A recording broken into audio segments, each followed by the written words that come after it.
Including the Division of Medical. Hey, how are you? Good. Anyway, if I don't see you now.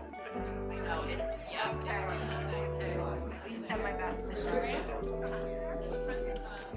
Oh my goodness, what a pleasure. Good.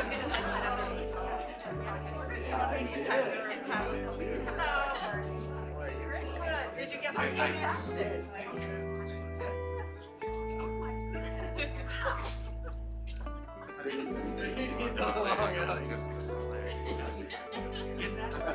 Okay. When it's ready. Patrick needs long leg space. I'll go up. No. I'll come down. We're pretending we're not hugging.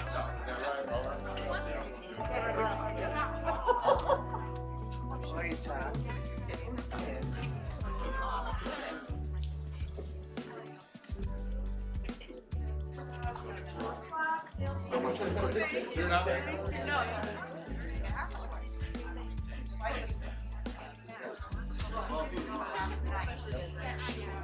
Because he had to make arrangements.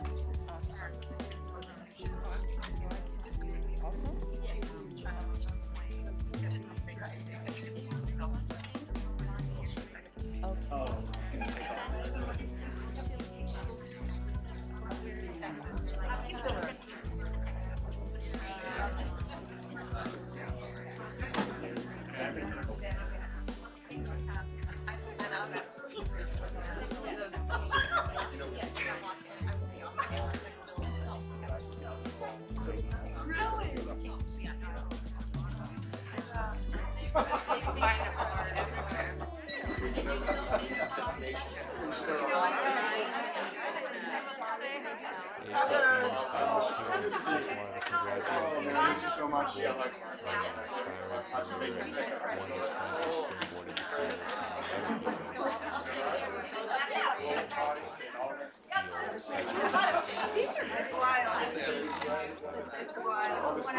International player. Done everything.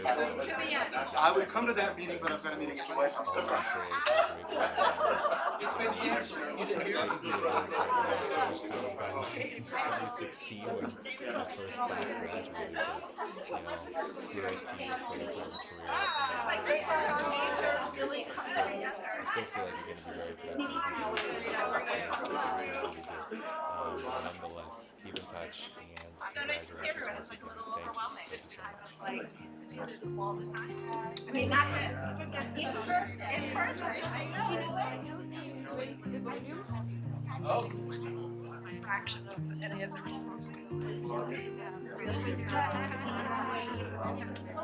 what happens when you guys jobs.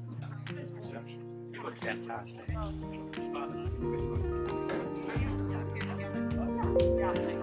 Nice to have dinner. Oh, so nice.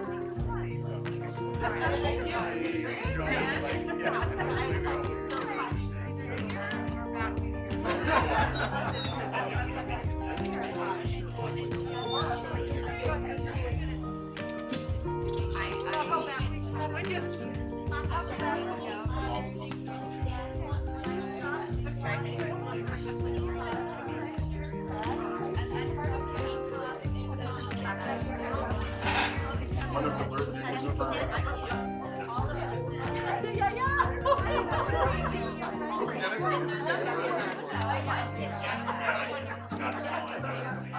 We're looking down.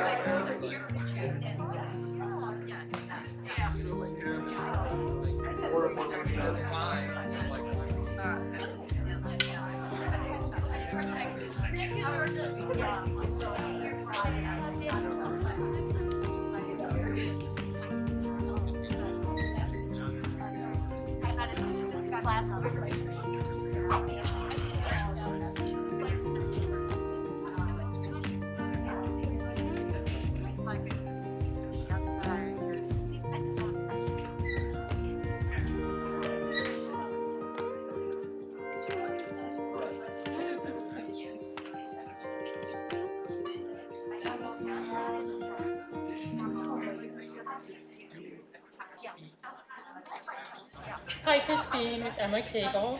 I just want to take a moment and thank you for everything that you've done. You have shaped so much of my professional career and myself as a person.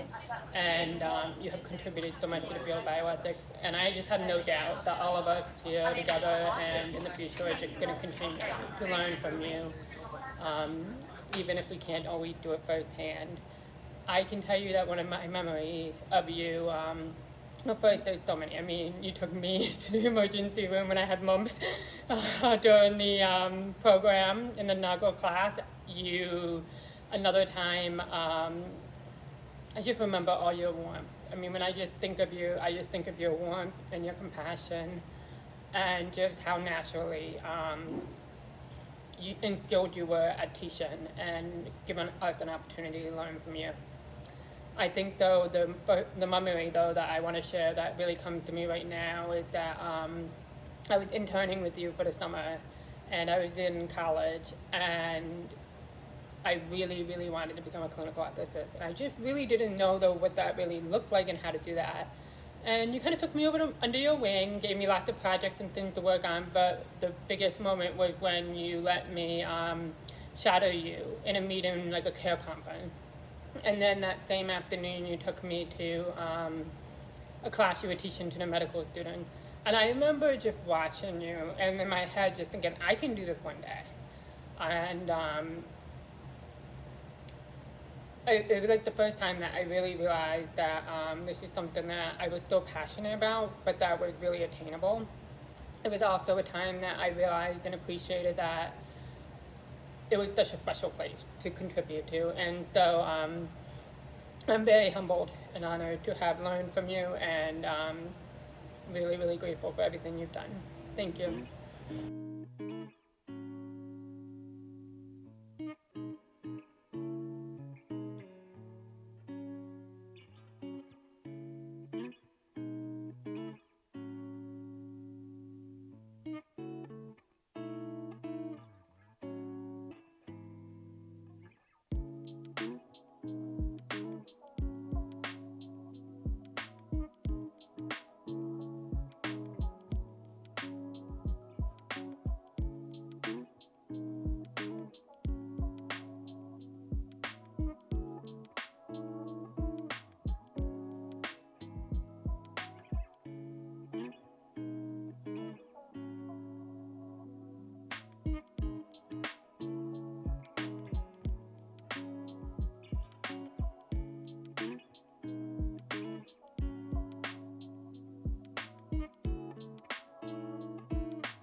Hi, Christine. This is Quinn. I just wanted to say congratulations on an incredible career. Thank you so much. You did so much for all of us. And you were truly an incredible, unmissable part of our bioethics experience. I know I wouldn't be the ethicist I am today without you. Thanks.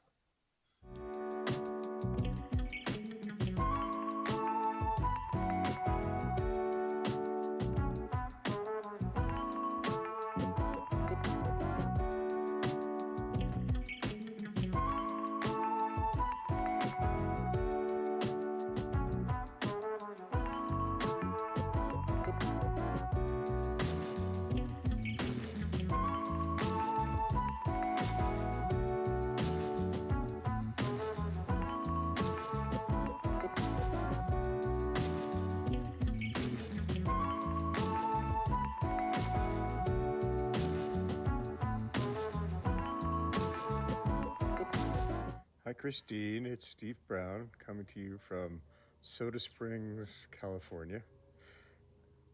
wanting to wish you an amazing retirement with great adventures and good health and everything that you so deeply deserve.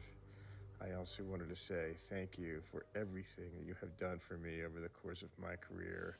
You are one of the most important people in my entire career. You've been one of the most important colleagues and mentors, and also one of the most inspiring. And I am so deeply appreciative of everything you've done for me, as well as everything you've done for Children's Hospital and Harvard Medical School and bioethics in general. You are just such a great inspiration and example. Thank you very much. I will miss you.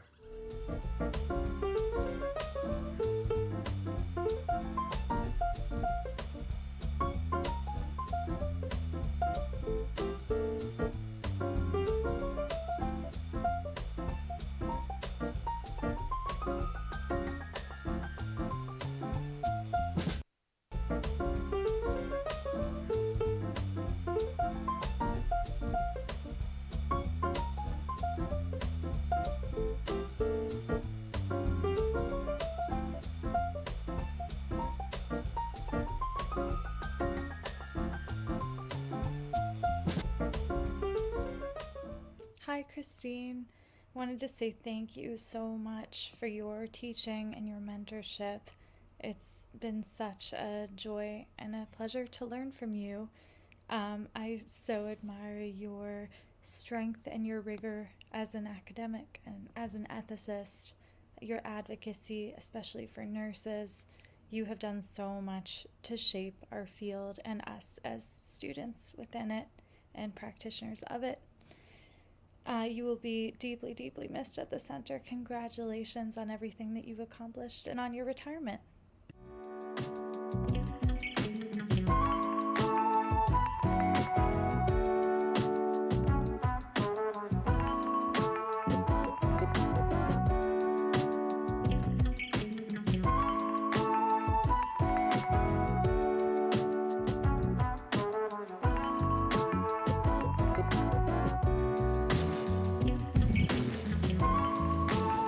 Hi, Christine. The first time I met you was in Zurich back in 2015.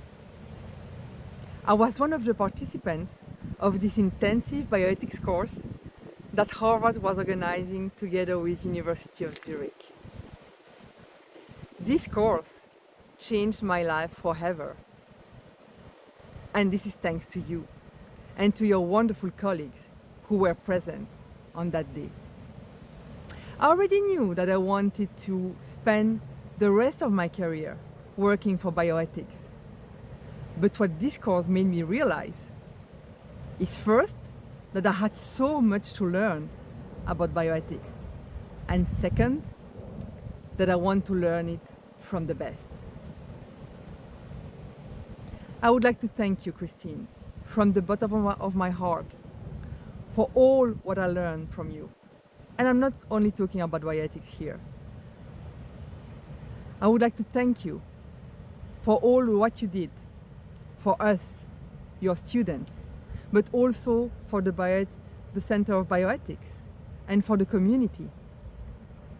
You spent so much time traveling to Europe and other continents and built a fantastic international community.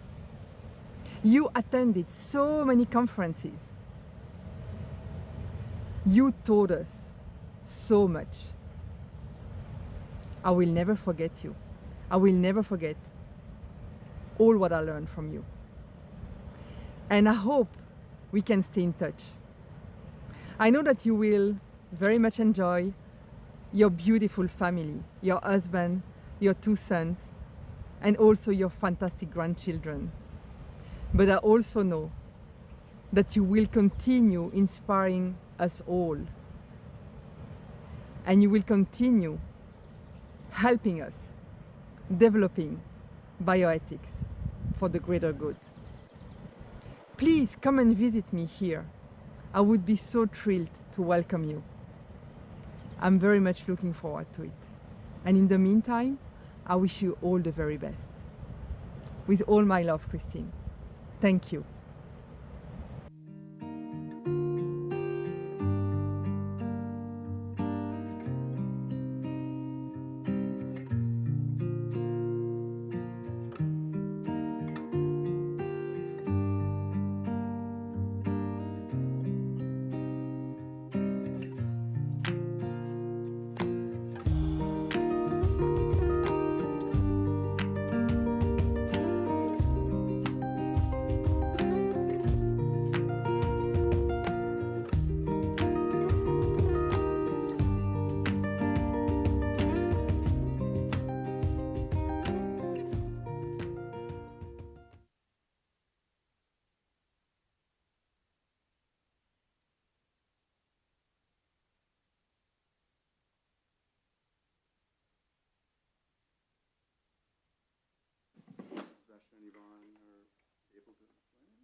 Oh, they're there. Okay, all right. Good afternoon, everybody. Thank you for being here. I'm Bob Trug. I'm the director of the Center for Bioethics, and we're here to celebrate Christine's retirement. I thought, at moments like this, take a moment to reflect a little bit about Christine's life and career. So I'm going to take about 5 minutes to do that. Christine, as you know, began her career as a clinical nurse, which has been a foundation that has grounded her work throughout her career. And building on that foundation, she earned a Master of Theological Studies as a Kennedy Fellow in Medical Ethics at the Harvard School of Divinity. And she nearly completed a PhD from Boston College when the demands of raising a family got in the way of her completing her dissertation. We'll give you a credit for that. Now, this was a time that was really the beginning of hospital ethics committees. We were all just starting. And so with the strong background she had, Christine was sought out as a consultant by many of the hospitals in New England, including Massachusetts General Hospital, BIDMC, Maine Medical Center, Salem Hospital, and then that led to her being hired at Children's Hospital in 1982. Which was going to become her home for the next 30 years. She founded and directed the Office of Ethics at Children's and co-chaired the Ethics Advisory Committee during her entire tenure.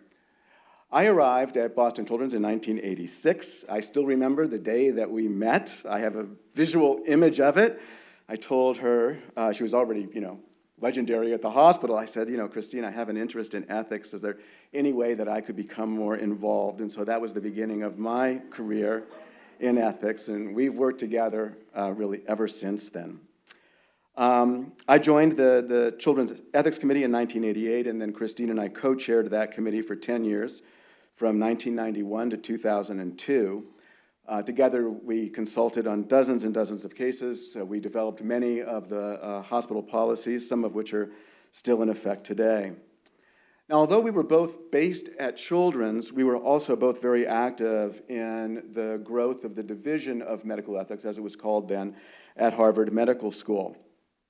And so we created the Fellowship in Medical Ethics in 1992, which has been continuously active ever since, and for the last many years under the wonderful leadership of Millie Solomon.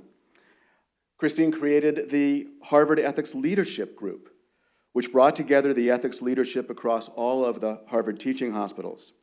For most of those years, the group met quarterly, but during the pandemic, we started to meet weekly. There was such a need at that time to be able to talk together and to think about how to respond to the rapidly emerging and shifting ethical issues that were occurring during those early months. Together, we started the Harvard Ethics Consortium, an opportunity for Harvard teaching hospitals to present difficult cases in a safe and a confidential environment for education and peer review. Christine led that conference every month for many, many years, right up until this month. And eventually, we were able to incorporate it into our curriculum for the master's program. Sorry this goes on, but she just did so much. There's no way to make it really shorter. Christine created, organized, and directed our annual Harvard Bioethics course, which we originally conceived as a kind of a boot camp for new ethics committee members, but which over time drew a national and an international audience with many regulars who attended year after year. And although we have not offered this course since the pandemic, Christine has filled in the gap by creating a skills course for all members of the Harvard Ethics Committees, which got off to an extremely good start this past year. One of her most innovative and creative ideas was the formation of an all-volunteer community ethics committee that she created with Carol Powers. Carol couldn't be with us today, but that committee has been incredibly productive in generating thoughtful and independent white papers about challenging issues that affect patient care and decision-making. So that brings us up to 2014, when the Division of Medical Ethics at the medical school became the Center for Bioethics, and I became the director, and Christine left her position at Children's to join us full-time in the medical school as our first executive director. She was invaluable with helping Becca Brandel create the Master of Bioethics program. We always give her lots of credit for conceptualizing and establishing the Capstone program, which none of us thought was a good idea at the time, but which really has become something that has separated us from the pack of similar master's degree programs. Along the way, she accumulated a number of awards and accolades, including a Lifetime Achievement Award from the American Society of Bioethics and Humanities. But the award that I find most amazing and impressive is an Oscar nomination from the Academy of Motion Picture Arts and Science in 1983 for a film that she co-produced about ethical dilemmas in medicine called Code Gray. Finally, what I have not mentioned, I am getting near the end, were all of Christine's activities on the national and the international stage. She served as president of the American Society for Law, Medicine, and Ethics. She was a founding member of the Society for Bioethics Consultation. She worked for the National Center for State Courts, teaching judges about how to think about cases that were involving care at the end of life. She's currently a member of the European Commission's Human Brain Project, and most notably and currently, she is the president of the Association of Bioethics Program Directors, a term that she will complete next month at the annual meeting of ASBH in Portland, Oregon. Now, true to form, Christine did not want our celebration of her retirement to be just about her. She wanted this to have substance and meaning, and so she suggested that we have 2 academic panel discussions, one on the right to science and one on the future of clinical ethics. So Millie Solomon, president of the Hastings Center, is here to moderate the first, and then after a break, I will moderate the second. So Millie, I'll turn it over to you.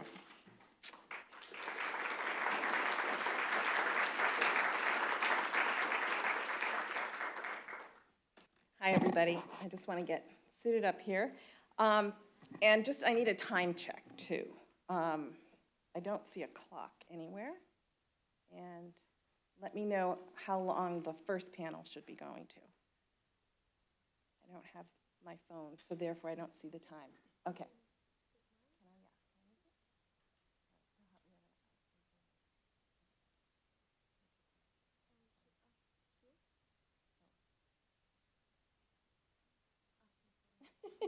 Okay. And we're going to.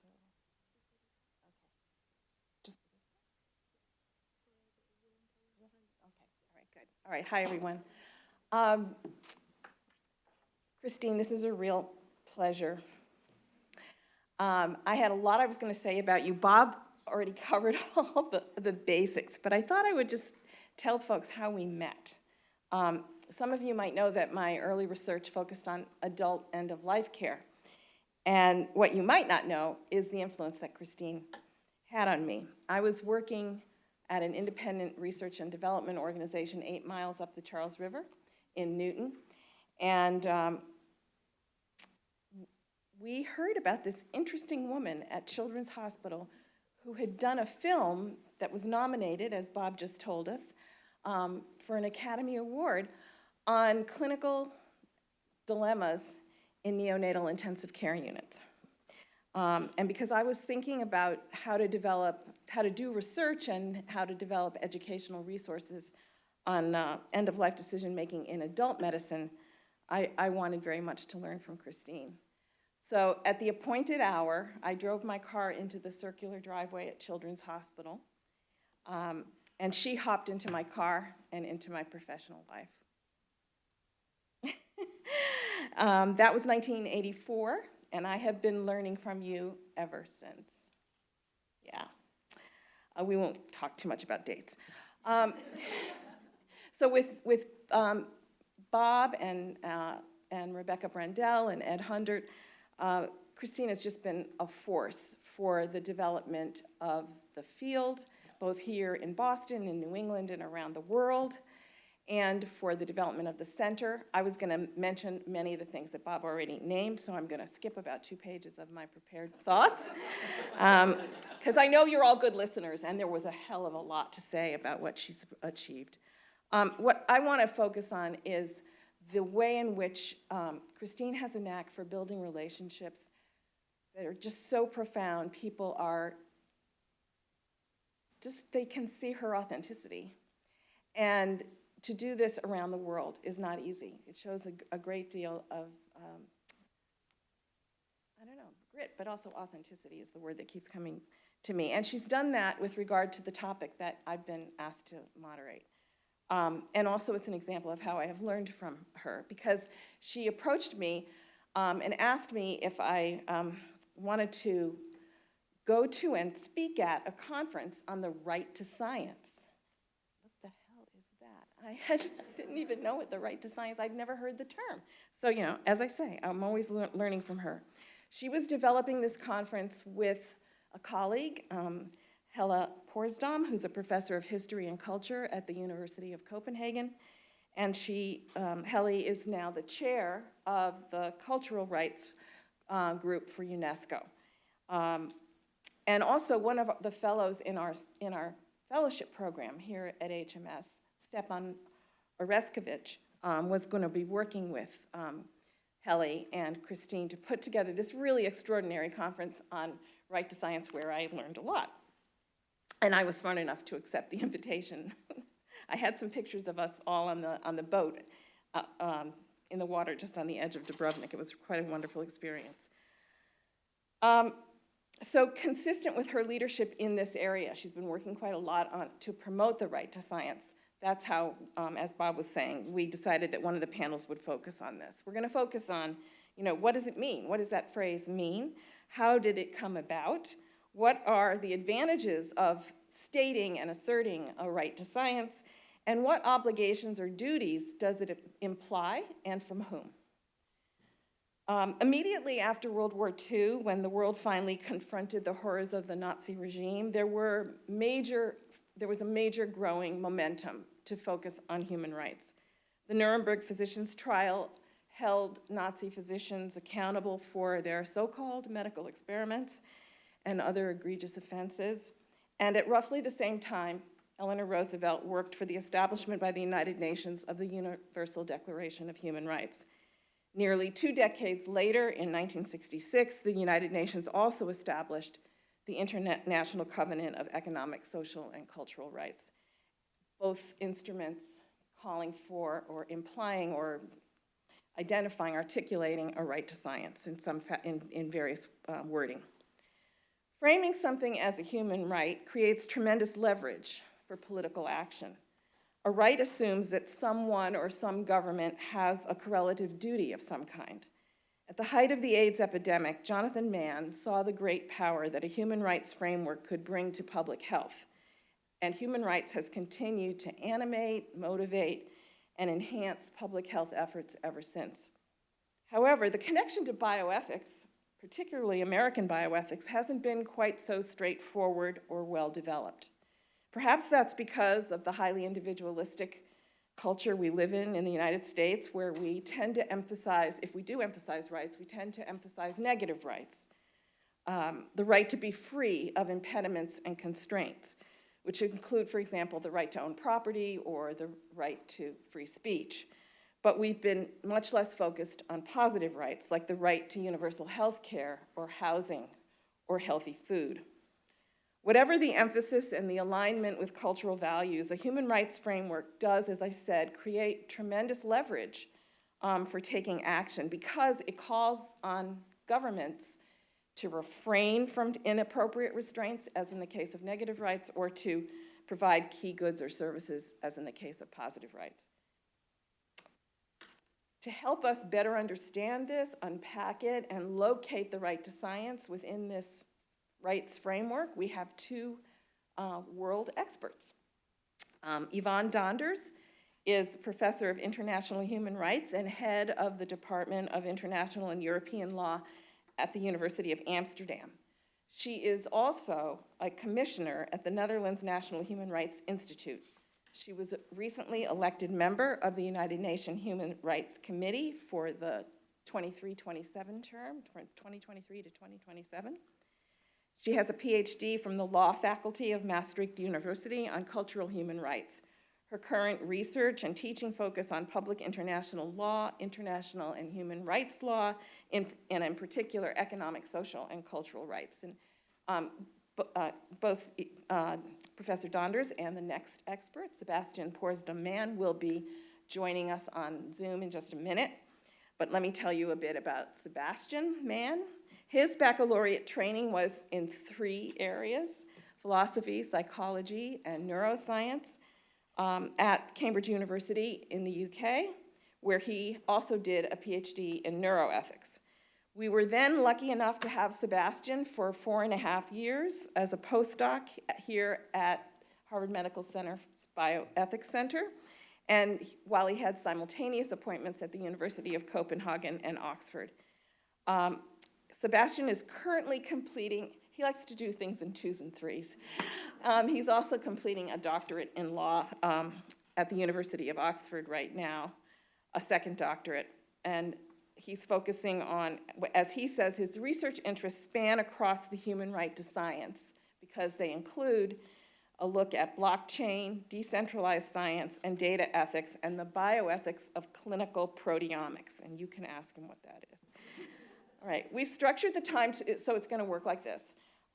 Professor Donders and Mann will each make opening remarks that are broken into 4 segments. First, we'll hear from Yvonne on the instruments in which the right to science is embodied, and she'll explain what, she'll give us a beginning explanation of what that is, which we're going to continue to make more complex over the course of the time.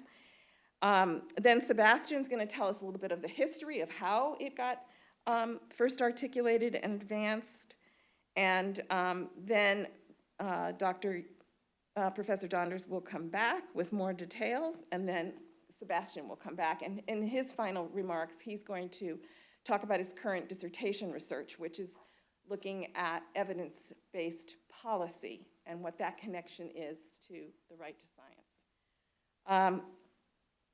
Okay. Then I'm going to ask a few follow-up questions, and then we're going to open it to all of you. Now, I haven't ever been in an auditorium where I don't need to stay in front of the computer, because I've been told that there's lots and lots of cameras in here. I want to copy this in New York. This is very good. So, hello, Sebastian. Hello, Yvonne. And you were watching all this, right? With these many cameras? Okay, so you have the context. All right, so then Yvonne, you go first. Sure, thank you very much, Millie. And first of all, hi everybody. It's a pleasure to be with you. I will share my screen in order to start our presentation. I hope you will be able to see it properly. Voila. Dear Christine, this is a picture of us in Amsterdam. When we met to work on a project that we were planning to do together, which never got funded. We all know how it works every now and then. You work hard on a project and you think it's the perfect project, but unfortunately the donor doesn't think that. But these are 2 very important people for me. Helle Porsdam is the other person on the picture. And she brought me actually together with Sebastian in contact with you. And it was for me an incredible experience to work with you, because for a long time, Millie said, the right to science, where does that come from? Well, we had worked on it for quite some time with human rights lawyers, which I am. But we were not so much able to reach out to other disciplines. And you are one of those people that made that possible, to at least reach out to the bioethics community, but also broader with our reading group that we established. And that is still a tremendous pleasure. every month we meet for a reading or a joint discussion on various topics. So thank you so much for doing that, for having me, and it's a great honor today to be here with you. Now, I was asked to introduce a bit the right to science, and as Millie was saying, I'm sure that many of you in the room might think the right to science sounds great, but yeah, is it really true? Does that exist? Well, actually, it does, and there is indeed quite a few instruments that actually have science in their international legal document. So, as Millie was already saying, after the Second World War, when human rights treaties, documents were established, a lot of the human rights that we know, freedom of expression, freedom of association, the right to life, the right to education, all these kind of rights were established in documents in the Universal Declaration. But science was also included in them. So indeed, in the Universal Declaration adopted in 1948, science was included. The Covenant on Economic, Social, and Cultural Rights adopted in 1966 includes a reference to science. And perhaps directly relevant for all of you is this declaration adopted by UNESCO on bioethics and human rights, which establishes, it's much more recent as you can see, establishes the link between bioethics actually and human rights. Now, while Sebastian will talk about how indeed this right was included, let me simply show you first of all the provisions and what does it say. I always tell my law students the first thing you need to do is look in the law and try to see what it actually says. So the Universal Declaration of Human Rights adopted in 1948 has this article. It's actually the last article, almost the last article in the Universal Declaration. It says everyone has the right to share in scientific advancement and its benefits. The idea, broadly speaking, was that science was important for human development, but it could also have detrimental effects for humans, as we've seen, of course, in the Second World War. So therefore, to link science to human rights was considered to be an important element. Of course, science was completely different at the time. It was done by relatively few people, relatively few states were involved in this, and therefore the idea was mostly to make this indeed available to a larger group, to the masses, so to say. But it is interesting to look at this right and think 1948, everyone has the right to share in scientific advancement and its benefits.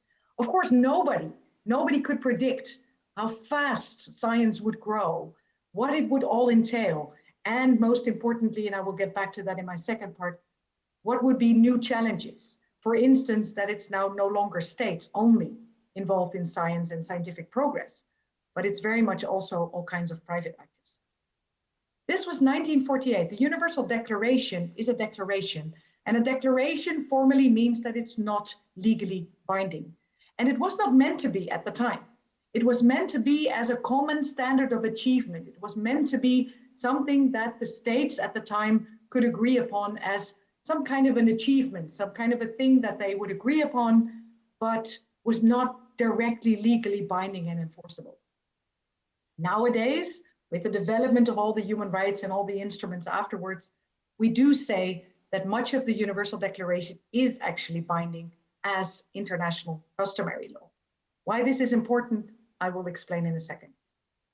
So the next article that I want to show you is this famous Article 15 of the International Covenant on Economic, Social, and Cultural Rights. First of all, it says that the state parties to the present covenant recognize the right of everyone to enjoy the benefits of scientific progress and its applications. Now, important here to mention is that it talks about states parties. This is indeed an international treaty. This is a treaty that states should actually become a party to. They can also choose not to. And, well, unfortunately, to a large extent, the United States has chosen not to become a party to this treaty. They've signed it, but in the end, they've decided not to become a party. So this is, formally speaking, only binding upon states parties that are really have ratified this treaty. However, as I just explained, the Universal Declaration, expressing more or less a similar view, is binding because that one is binding upon all states. Also, even though you might not have ratified, not done the last part of your legal obligations, that doesn't mean that you cannot, that you're not bound at all. Formally speaking, you should not do anything that goes against this treaty. So once again, what does it mean for the USA? That's of course something we can debate, but still I think it's important that we realize that this right exists and that it at least can be used also in terms of policy making and further advancement. Now, interestingly, this provision does not only define the right of everyone to enjoy the benefits of scientific progress and its applications, but it also defines some of the more concrete state obligations. And those are these. So steps to be taken by these state parties shall include, for instance, those necessary for the conservation, development, and diffusion of science.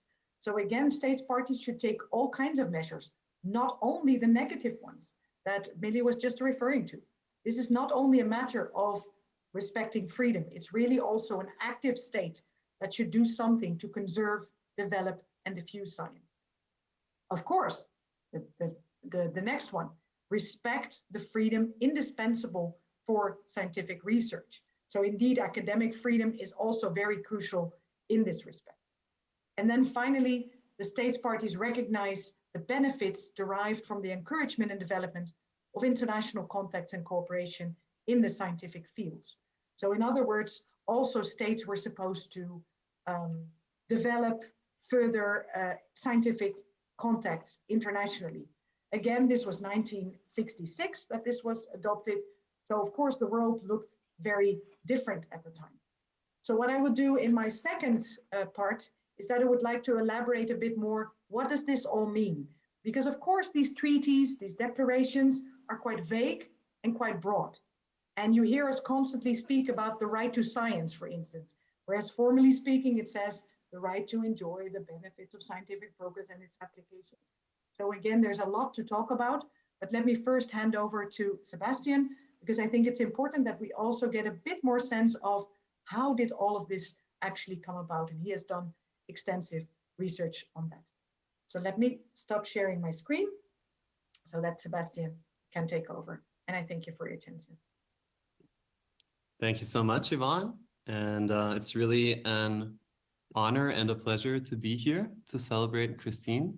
It's such a shame that I can't be here. I would have loved to join all you lovely people after the panels, but I will do my best instead to celebrate Christine by telling you all a little bit about our work together. So I'll start with a bit of background and history about the right, how it came to be. Then I'll tell the story of how Christine and I set up the study group that's been mentioned on this right, which includes Yvonne and which Millie has also been part in some of our activities. And finally, I'll tell you a little about these activities as a way of giving you a broad outline of the many contours of this fascinating right. So as Yvonne mentioned, the right to science is contained in the Universal Declaration and the International Covenant. But it's not obvious just by looking at the text that was just shown how we should understand what each of these terms means. How, for example, should we understand science or enjoy the benefits? So one way that we can approach this question is to look at what was originally meant. The historical record has a clearly defined role in international law as a method of resolving ambiguities that can't be resolved by other means. The history of the right to science is particularly interesting since, in comparison to other rights, there aren't that many other resources on which we can draw to base an interpretation. Because of this, I recently did a deep dive through the record of all the meetings held during the drafting of the Universal Declaration and the International Covenant. And I'll tell you briefly about what I found, since I think it's a good way to begin to understand what the right might mean and the areas it was meant to cover. So interestingly, the ideas underlying the right to science were first mentioned by FDR, by Franklin Delano Roosevelt, in his Four Freedoms speech in 1941. 4 years later, drafting began on the American Declaration of the Rights and Duties of Man, which is the first international human rights instrument document. An early draft of this American Declaration contained a right of every person to, I quote, share in the benefits accruing from the discoveries and inventions of science, end quote. Around the same time, UNESCO was established with a mission to, quote, maintain, increase, and diffuse knowledge, end quote, and to promote scientific exchange and the free flow of ideas.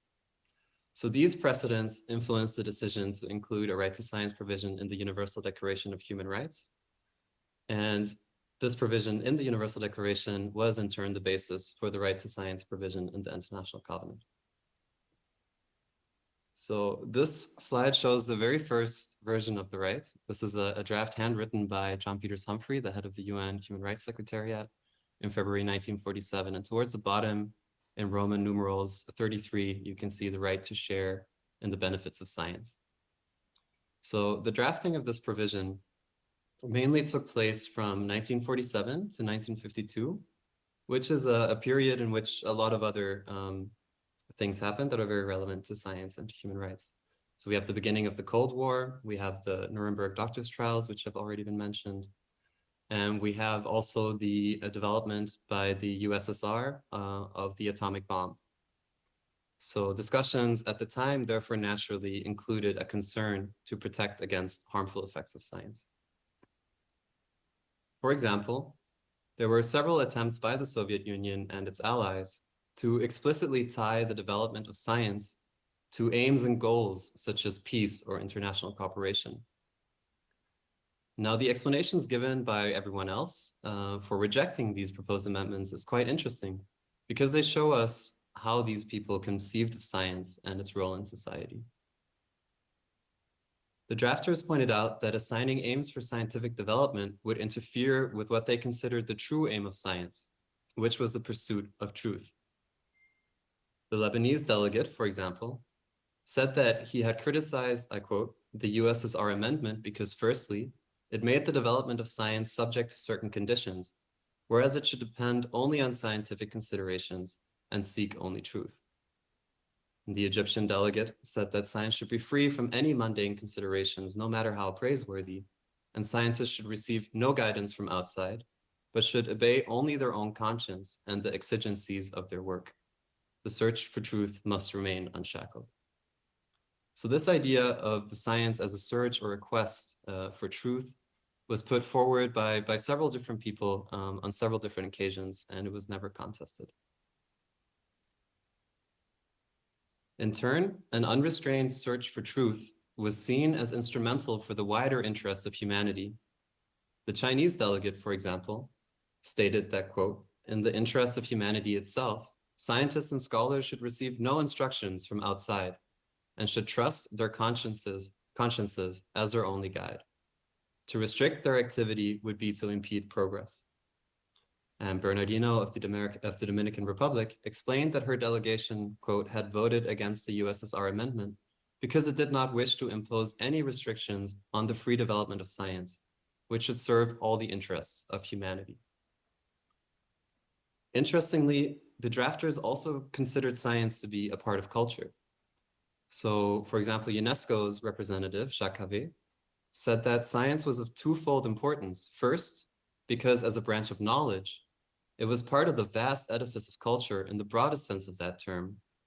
And secondly, because scientific discoveries in the theoretical field might lead, especially in the present era, to practical applications of cardinal importance for the improvement of human welfare, more particularly in health, economics, and the dissemination of culture itself. The right of everyone to enjoy his share of the benefits of science was to a great extent the determining factor for the exercise by mankind as a whole of many other rights. So this idea of science as a search for truth in the minds of the drafters helped distinguish it from other aspects of culture, from the arts and from epistemologies based on faith or tradition, and from pseudo or fake science. All branches of research which aimed at pursuing the truth qualified as science, and scientific progress was to be understood as progress towards attainment of the truth. The drafters saw scientific progress as important because it contributes to the well-being of humans, as well as enables the full development of the human personality and individuality. To progress, they thought, science must be free of outside interference, especially of a political kind, and should be guided only by scientific considerations. While science itself must be free as far as possible, the drafters thought that limitations can legitimately be imposed on its applications, that is, on the ways in which the results of scientific progress are used. In addition to refraining from interference in the scientific process itself, the drafters argued the state must assist scientific progress by developing mechanisms for the development, maintenance, and exchange of ideas and inventions. Finally, the drafters make clear that they intended everyone to have a right not just to passively benefit from scientific progress, but also to actively participate in it. For example, by participating as researchers or citizen scientists. So in addition to the history of the right to science, I want to tell us the story of how Christine and I first came to work together on this topic. When I came to the Center for Bioethics as a young postdoc, I had just recently become aware of the right to science and enthusiastically told Christine all about it. Luckily, Christine was also excited and suggested that we start a reading group composed of scientists, legal scholars, and bioethicists. One of Christine's greatest strengths is her exceptional ability to draw people from varied backgrounds into a group to make everyone feel welcome and ensure everyone is heard, and to make sure that everyone can work well together. I cannot emphasize enough how crucial these skills of Christine's have been to the success of our study group, which still meets, and especially how important it was in its early days. So these two slides show the members of our group, some of whom are here today. You'll recognize Christine, Yvonne, and Millie. And Stipe Oreskovic deserves special mention, as he was instrumental in bringing all of us together early in the group's existence for a fantastic conference in Dubrovnik, which has also already been mentioned. So since only Yvonne and my mother, Helle Postam, had any previous experience with the right to science, our first effort as a group was to get an overview of what had already been done in the field. We decided to do this properly by way of a systematic review. And it says quite a bit about the neglect of the right to science that despite an expansive search, we found no more than 52 articles ever published on this topic by 2018. So this slide shows the themes we identified when we updated our review in 2020. This is now 70 articles. And as you can see, the top areas of discussion concerned access to and participation in science, as well as the conflict between the right to science and intellectual property rights. The review also pointed to several less obvious areas implicated by the right, including dignity, citizen science, and indigenous knowledge or traditional knowledge. Our next step was organizing and then publishing the first edited volume on the topic. And like the review, the range of topics in this volume is a good illustration of the many areas to which the right to science might be applicable, as well as of the many issues which still need to be addressed. Members of our group wrote on implications of the right to science for people with disabilities, for COVID-19 and the right to science, on mainstreaming science and human rights, and on steps needed to bring the right closer to practical application. Other chapters concerned the history of the right, its implication for IP, and the dissemination of science, the role of national academies in fulfilling the right, and a proposal for indicators with which to track its fulfillment. Topping it all off is a wonderful epilogue written by Christine, in which she touches on the essence of each of the 15 chapters and somehow manages to elegantly weave their disparate lessons together.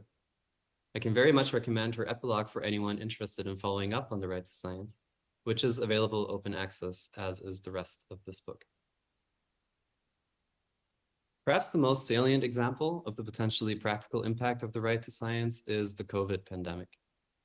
In addition to the chapter on the topic in the book, which Stepan Oreskovic and I wrote, several members of our group also contributed to a document that became the UNESCO brief on COVID-19 and the right to science. Hopefully, these examples go some way towards demonstrating the wide potential relevance of this right. And I'll now hand back over to Yvonne to give you some more details.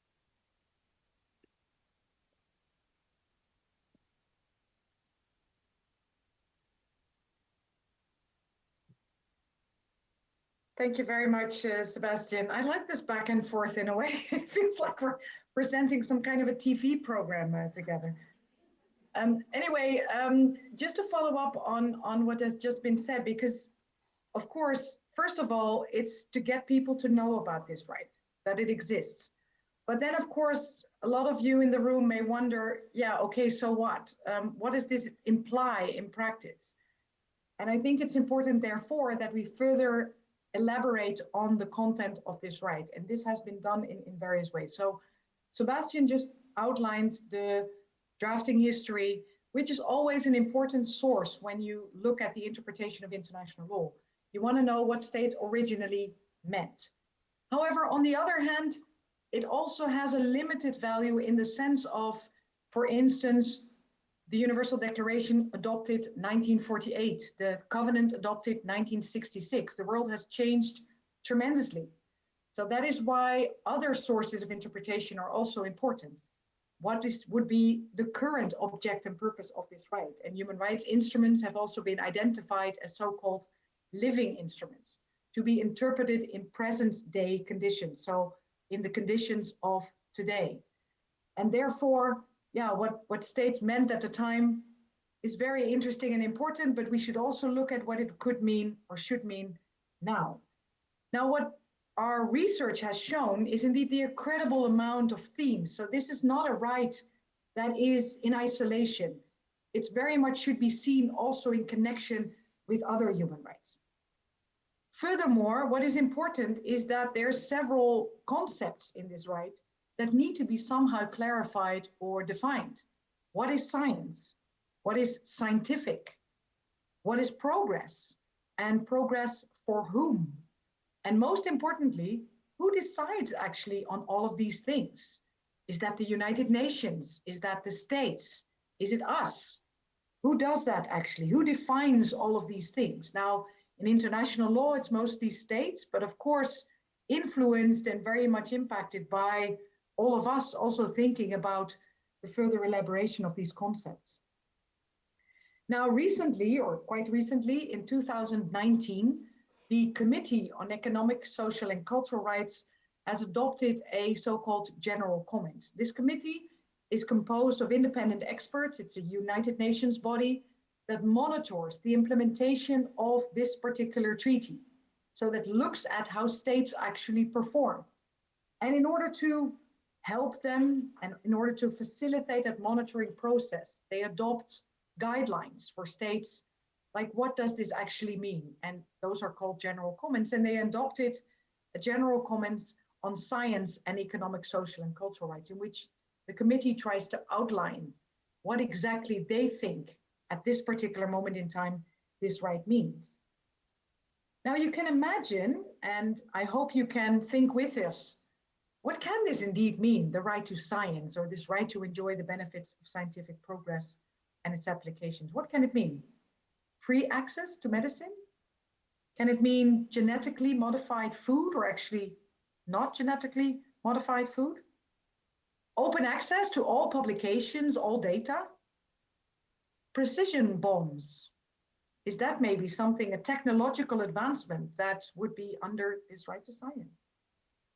A technically advanced death penalty? No more IP barriers? What else? Again, I'm sure you have a lot of examples in mind where you think, would that fall indeed within the category of the right to science? And if so, what would it entail in terms of rights for individuals, groups, but also, of course, as Millie rightly pointed out, obligations for somebody else? Now, if we look at the content of the provision in the treaties, we could say, first of all, this right has several dimensions. And broadly speaking, I'll outline them to you. This is the right to enjoy, but that also means to have access to scientific progress, scientific applications. It contains the freedom indeed to conduct, disseminate science, but also to protect its results. A third dimension is the protection against harm. From the very beginning on the discussions on the right to science, it was agreed, there was broad consensus that scientific and technological advancement could, of course, lead to wonderful things, but it could also lead to very harmful things for humans, for human dignity. So perhaps to some extent, scientific freedom should also be limited. But how does that precisely work? International cooperation is a fourth dimension, as already seen also in the provision. And then more recently, another dimension is added, namely the idea of the right to science implying evidence-based policy and decision-making. That because of the right to science, states should actually follow that, should have evidence-based policy and decision-making. Now, as I said, this right, and hardly any human rights, exist in isolation. There's a lot of interdependence and interrelatedness between different human rights. And the right to science is no different. For instance, if you talk about scientific or academic freedom, that of course links to freedom of opinion, freedom of expression, the right to information, but also think about freedom such as freedom of association and freedom of movement. The whole idea of being able to participate in scientific debate or to establish an association of which all of us are members in terms of getting together in a scientific community. Then secondly, if you talk about this aspect of the right to be protected from possible harmful effects of science, that is very much linked to other human rights such as the right to education, the right to information, the right to respect for privacy, but also the right to health. And I'm sure we will discuss that further. And finally, if you have a right to access and to participate in science, this is very much linked to one of the basic principles of human rights, namely non-discrimination and equality. And as we all know, there's lack of participation of lots of groups in scientific efforts. Women, but also people with disabilities should be mentioned here particularly, who have sometimes a very hard time to get access, but also to participate in science. I would like to end with a few challenges. I'm just throwing them into the room almost literally. There are a few challenges in relation to this right to science. And first and foremost is this idea, or the reality, I would say, of the privatization and the commercialization of science and technology. When all these international instruments, these human rights instruments were adopted, they're adopted between states and mostly for states. So it's very much at this horizontal interstate level. But we know, of course, that much of the scientific progress is no longer in the hands of states. It's in the hand of private investors, private companies, private institutions. What does that mean for the direction of scientific research? What choices are made that might not be necessarily for humankind or for human benefit, but much more for commercial interests? And moreover, the scientific and technological knowledge is perhaps also no longer in the hands of states, but is in the hand of private investors, private institutions. And what are they doing with it? A second challenge, the lack of trust in science, fact or fake.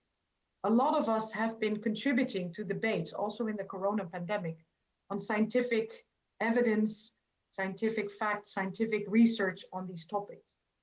And it was not always easy, because sometimes some of us were said to be having only an opinion instead of having the scientific knowledge or the academic knowledge that we brought in. Lack of trust in science is an issue, I think, that we need to deal with also within this framework. And finally, maybe less of a challenge, but an interesting thing that also we have been discussing in our group, and especially where you see, in my view, quite a bit of a difference between Europe and, well, across the Atlantic, I would say, is the whole idea of citizen science and democratization of science, which has led to enormous, of course, increase in participation of ordinary citizens and everybody in scientific efforts, but which has also led to questions about, again, who actually decides on certain funding, research directions, and how do we make that, on the one hand, democratic, involving as many people as possible, but how do we also ensure a certain quality of science, a certain, well, quality and value of the scientific efforts that we're doing. And those are real challenges that we all face, and that, of course, a legal human right to science might not be able to solve, but we hope at least that it gives some kind of a guiding framework for that. And with this, again, Sebastian, I with pleasure hand over to you again. Thank you, Yvonne. So as mentioned, one issue that's currently being debated in the literature is whether the right to science extends to, or whether you can use it to derive a right to evidence-based policy.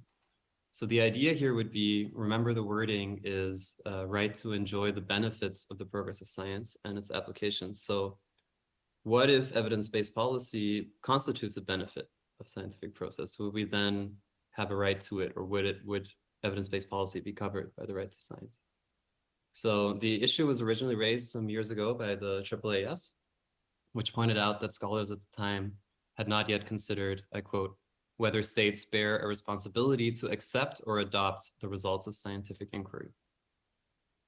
And nobody really picked this up until 2020, when the UN committee that oversees the implementation of the International Covenant, and therefore the right to science, issued its interpretation of the right, which is the general comment that Yvonne just mentioned.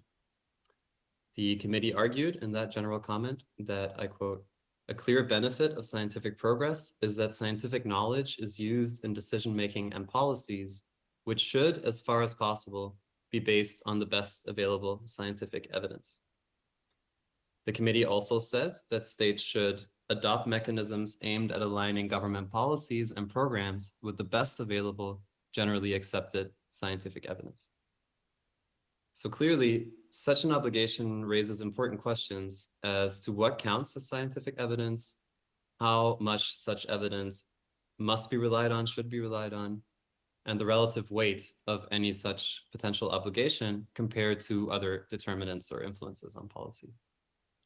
So it's still too early to answer any of these questions definitively, but in my thesis, I argue that one plausible way to implement this right would be to require states to issue a statement describing the scientific assumptions they have relied upon in designing a particular policy, if that policy concerns areas where scientific evidence is relevant. Alternatively, states would be expected to explain why they have chosen to disregard scientific evidence in a particular policy design. There would be a presumption that states rely on scientific evidence, which reflects the scientific consensus in an area. And where they do not do so, there would be an expectation that they justify this deviation. Citizens and scientists could then use such statements and explanations, or the lack of the same, as a means of holding policymakers accountable by naming and shaming, as it were, policies that go against or are not supported by commonly accepted scientific knowledge in the shape of scientific consensus.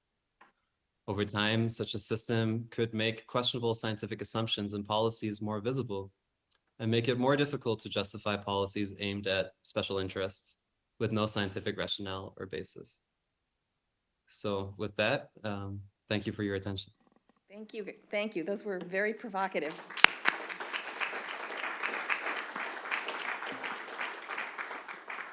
So I'd like to start with the last and direct a question to you, Sebastian, and then I hope Yvonne will also answer the same question. I love the idea of evidence-based policy. I think everyone in this room would be an advocate for evidence-based policy, and we've just seen in the COVID pandemic a refrain everywhere, you know, follow the science, which was really an anguished refrain from many of us who were concerned that there was so much disinformation and desire not to follow the science. But my question is that enough? Isn't there an opening here and actually a requirement for recognizing the value dimensions that we have to address in tandem with the evidence? Obviously, you know, the old saw, bioethics always begins with facts. We're all behind the idea of evidence about what the accurate descriptions of mechanisms are, et cetera. But where in the right to science is there a place for values discussions? And again, using the COVID example, evidence alone wasn't going to help us decide about school policies. You know, we knew, in the very beginning, we didn't know very much, but eventually we did have some evidence. And there were reasonable disagreements about how to keep the schools open what was more important in terms of child development versus illness. I mean, there were very legitimate value conflicts. Of course, we all have to have sound science, but we're not going to get away from legitimate value confrontation. So how does the right to science accommodate that? And is there an opening for more strongly clarifying the need for values analysis as well as evidence? Easy question. So maybe I can begin by answering that specifically in relation to evidence-based policy, and then maybe Yvonne can say more generally. So there are always going to be areas relevant to the policy where there is not enough evidence, where there is no consensus, or where people might legitimately disagree given a body of evidence. And so that is not a problem, as it were, in that the obligation would only be to take the science into account and to state what scientific assumptions are being relied on, or state why they are being disregarded. Also, human rights in general require balancing. So you'll often find that different rights conflict, and for example, freedom of religion and assembly in the COVID example. And there are some mechanisms in the human rights framework as such, which can be used for this. And I think Yvonne can tell you a little bit more about that. Thank you, Yvonne. Thanks. I think indeed what we saw in the corona pandemic is that something for us as academics and scientists is quite normal, namely insecurity and curiosity and disagreement, is not very easy if you want to draft a policy in a crisis situation, because the general public wants to have answers and wants to say, is it yes or is it no, or is it good or is it bad? Whereas we are very much used to say, well, yeah, for now it's this, but we may in a couple of weeks' time or a couple of years' time think differently. So I think that was also one of the general issues that was at stake there. And indeed, in terms of human rights, as Sebastian was saying, there's hardly any human right that can be enjoyed unlimitedly, because what frames human rights is that not only I have them, but so do you. And we always have to then work together in the sense of my enjoying of rights should be limited as much as you and your enjoyment of rights requires. And especially in times of this crisis, particularly, but it has happened also before, sometimes human rights have to be limited in order to, for instance, for a societal interest or to protect rights of others. So here it was a clear balancing of the right to health, the right to life on perhaps the one hand, and then freedom of movement, freedom of education, religious freedom on the other hand. And it was decided by many countries to say we have to limit those on that side because we want to protect the right to health and the right to life of others. Was the right balance struck? Was it always proportionate, especially, for instance, in terms of elderly people, some other people with disabilities? There was a lot of issues out there. Perhaps not, but that is also something that we need to now evaluate in order for next time perhaps to do the balancing in a better way. But this balancing is quite normal in human rights, that you say there's societal interest and individual interest, and they have to be balanced. Thanks. Thank you. The AAAS did a survey, I understand, and also some focus groups with scientists and engineers and health professionals. And the respondents identified what they considered, they called it actions in the report that I read, but I think we could almost say, what are the duties that governments should promote or should implement for the right to science? And 4 things came out of the research: funding of scientific infrastructure and research, reform of intellectual property laws and promotion of tech transfer, especially in the global south, adequate science education for the public, and related but different, promoting a positive view of science in the public, formal science education, and then public receptivity to science. So my questions are like to kind of take these up one by one. So I wanted to start first with infrastructure. How can framing issues as a right help with resources, especially in low and middle income countries where there's a lack of health care and a lack of biomedical research infrastructure? How can the right translate into help with the kind of infrastructure building that the AAAS survey said was a correlative duty? So I think what can be said immediately is that it won't translate directly, right? People will need to act on it, but what human rights in general can do and what the right to science can do is it can provide a sort of ideal standard against which policies can then, actual policies can then be compared and judged. And I don't mean ideal as in unachievable. There is in general human rights law, there's this framework for looking at what do these obligations translate to in practice. So to continue with the example of the pandemic, according to this framework, COVID-19 information, vaccines and therapies should be available, easily accessible, of high quality, and acceptable. And the same would be true for infrastructure, scientific infrastructure.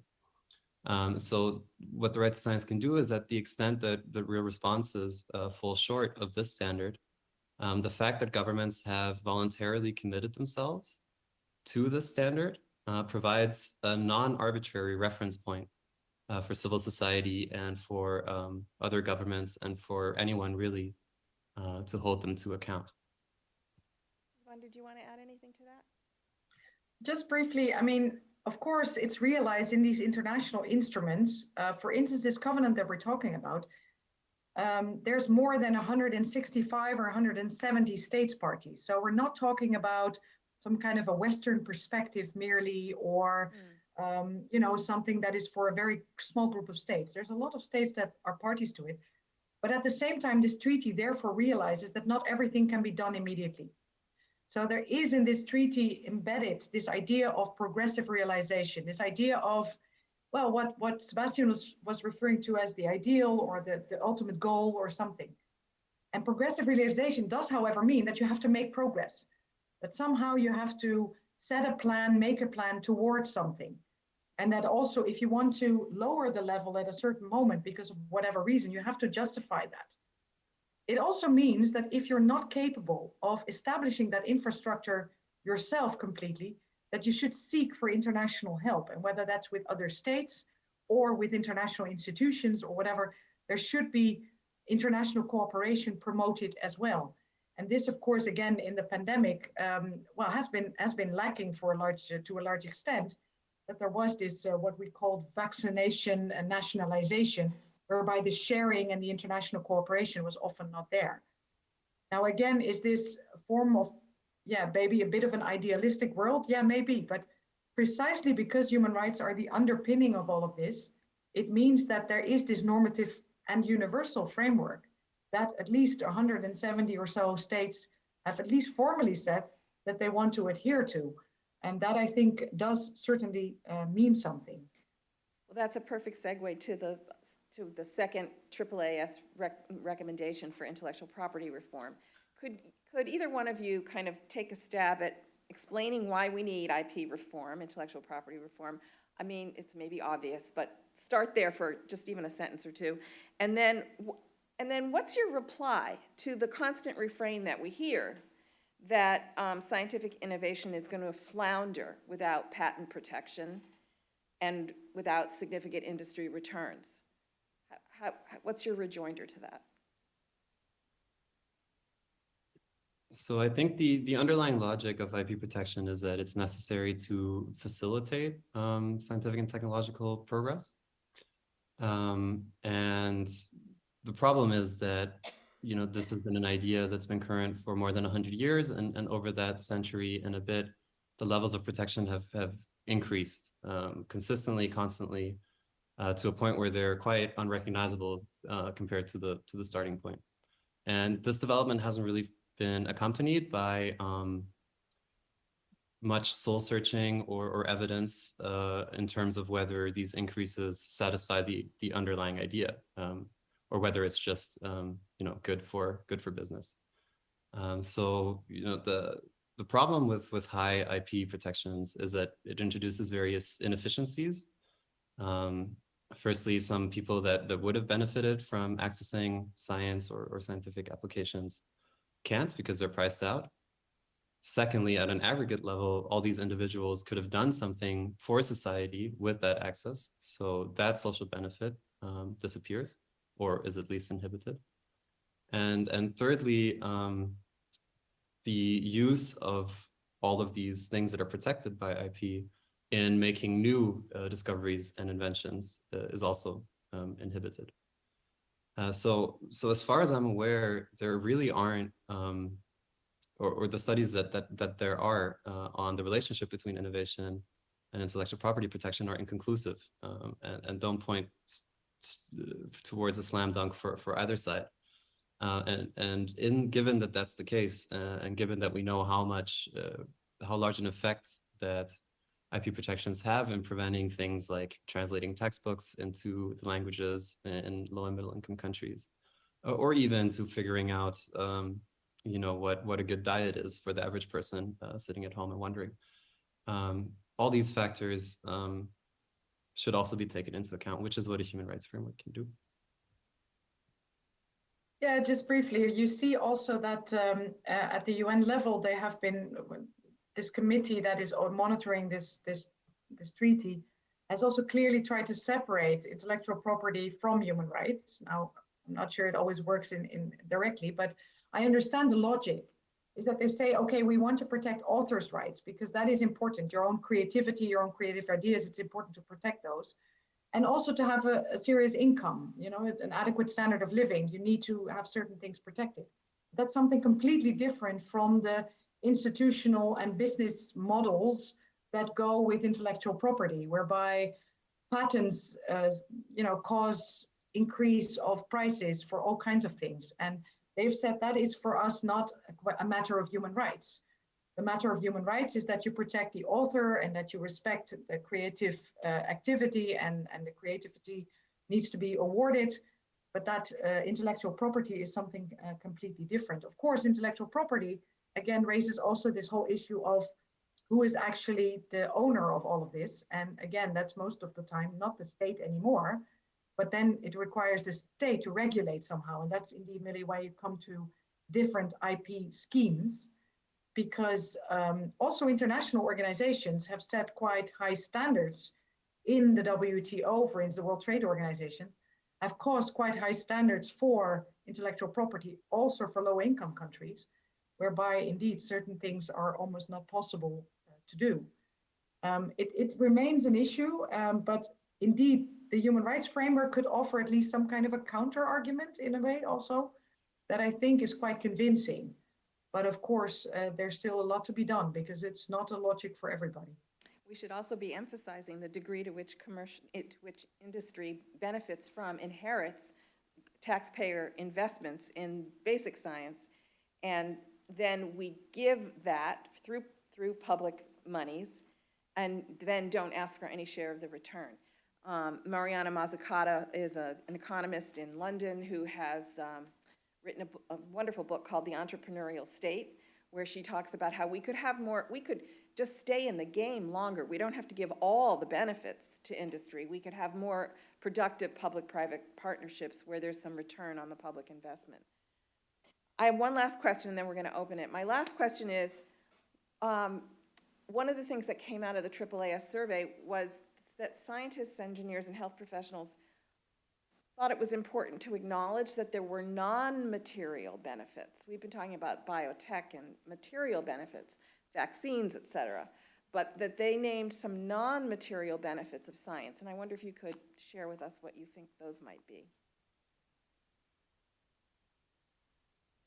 So evidence-based policy would be one, but also the effect that science has on developing this, I think, quite interesting language that I found in the history. So this idea that science can help people become the person they want to be. It gives them knowledge. Knowledge is power. It allows them to, you know, figure out what the right diet is, or figure out how they can enter into a career, or basically just figure out things that are important for them and their path.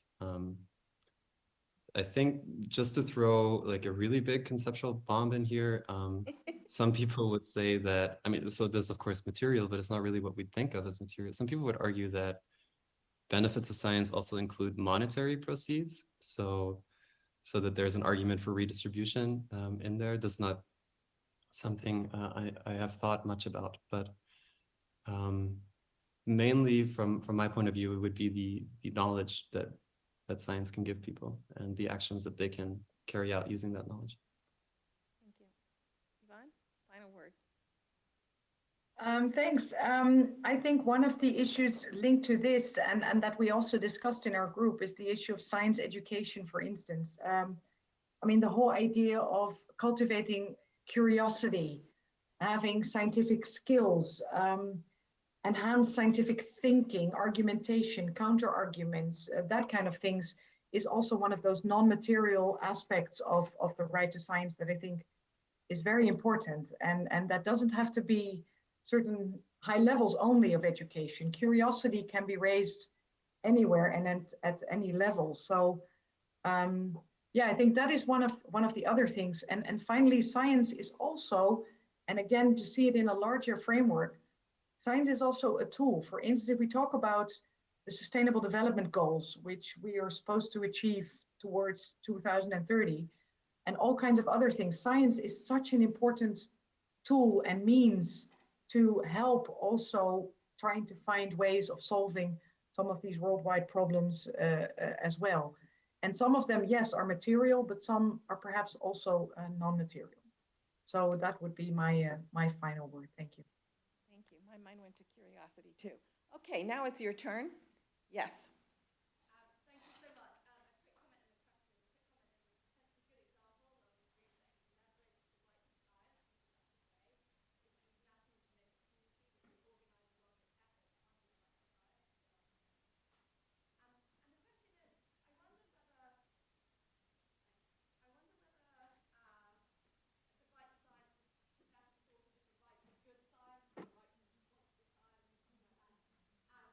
You know, obviously we're in the midst of a reproducibility crisis, and even when science is reproducible, it can still be bad. So how should we think about that? It should still be what? It could still be? Even if science is reproducible, it can still be bad. In quality or in its intent? I think both, but all science is essentially modeling, and you can rely on simple models, which give you simple but misleading, but you know, arguably true results. Either one of you. We missed the first part of the I'm question, sorry. Unfortunately, so I'm not sure I understand it. Whether the right to science should really be thought of as a right to good science or right to responsible science, given reproducibility crisis, etc.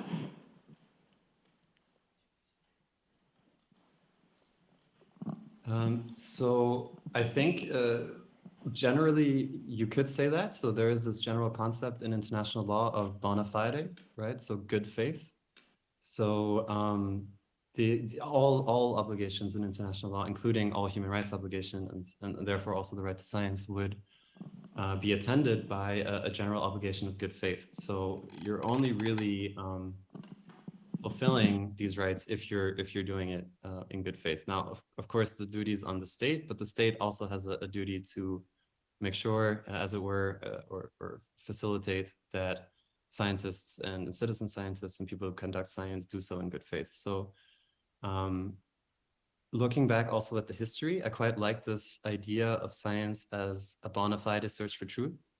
So if to the extent that people will agree with me on that definition, at least as a high level definition, you could say that you know, badly conducted science to the point of incompetence doesn't really qualify as science, and so it doesn't even come under this right. And there's an interesting German constitutional court case where the Constitutional Court actually said that a certain piece of history, this was a Holocaust denial, was done so badly that it couldn't be considered science in the German expanded concept of science as exactly serious intellectual endeavor.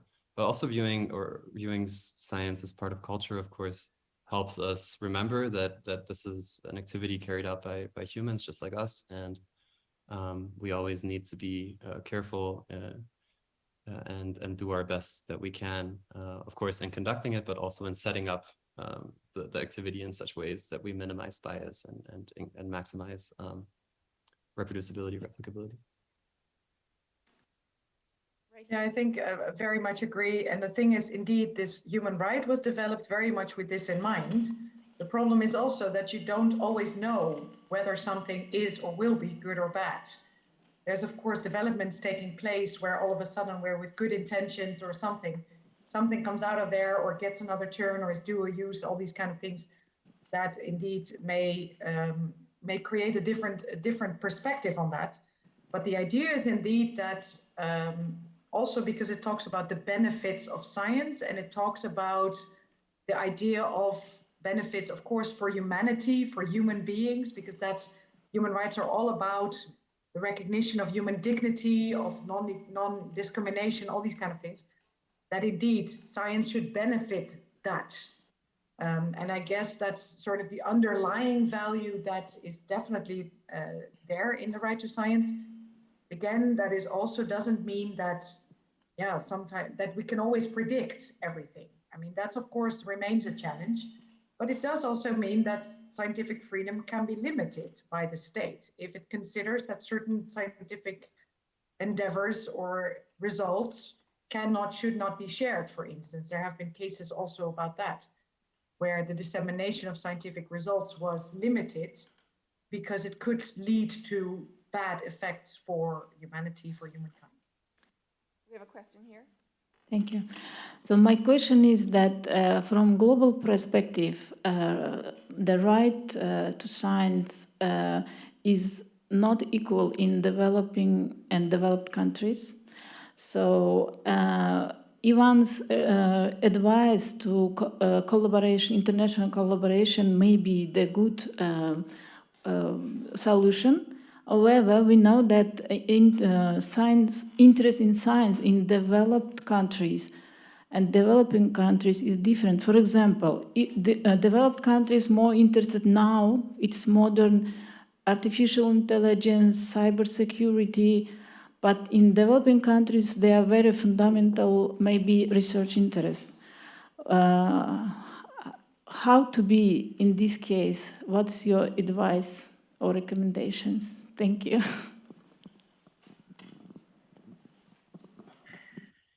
This is a difficult one.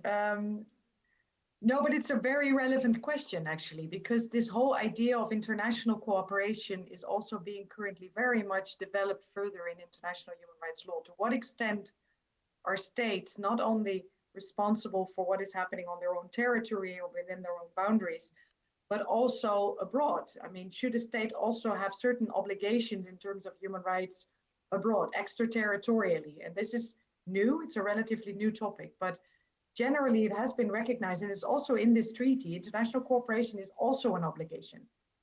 Now, the obligation goes both ways, interestingly.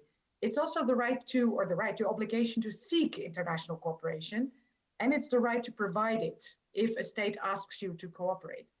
Now, I completely agree with you that the interests might be very much different between developed and developing states, and that there's a lot to gain in seeing what would work best and where priorities lie. In every country, I think priorities might be different according to what is needed nationally, but also what could be local priorities. I mean, there's nothing wrong with that. They can also have their own priorities, but how to help? Of course, you can also imagine that the more developed states might say, yeah, it's all fine and well, but you know, I'm not sure that there's positive obligations for me to help other countries in doing this. But according to human rights law, that is actually an obligation that other states have, even if it's not monetary. It's also capacity building. It is perhaps, sharing certain things that can be shared. It's all kinds of stuff, building up infrastructure, sharing experiences, and all kinds of things. But there's a lot to gain in this respect on this right. And I think if we start with a little bit of awareness raising about that this right exists, that there's more interesting dialogues also going to take place between states on what the right to science could mean. Also, for instance, in the Sustainable Development Goals. Bob, then Charlotte. Can you? Yeah, so I guess you can hear me. Pretty loud. So I guess the question I have is, most of the rights you're talking about are positive rights. So unlike negative rights, which is the right to be left alone, they're relatively non-contingent. But it seems like positive rights are always contingent relative to who's obligated to provide that service.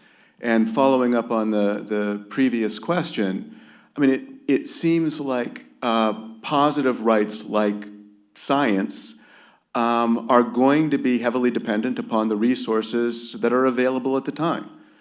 To take maybe another example, I can't say that I have any more of a right to health care than anyone else in the world, but living in a country that is heavily resourced, my government has more of an obligation to provide that resource to me than a country that simply does not have those resources.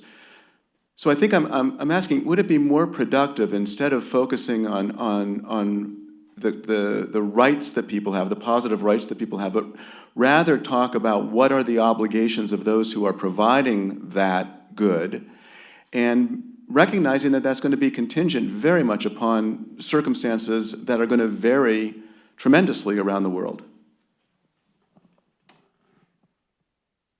So maybe I can just start by pointing out, so the right to science will have aspects that are positive, but it will also have aspects that are negative. So scientific freedom comes to mind, and in certain countries, not spreading misinformation would come to mind.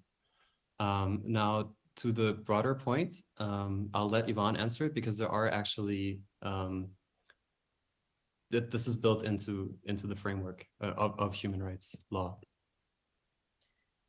Yeah, thanks. I mean, the idea is indeed that, again, if you have this treaty that is signed by 170 states, all of them have different levels of economic, social, political development.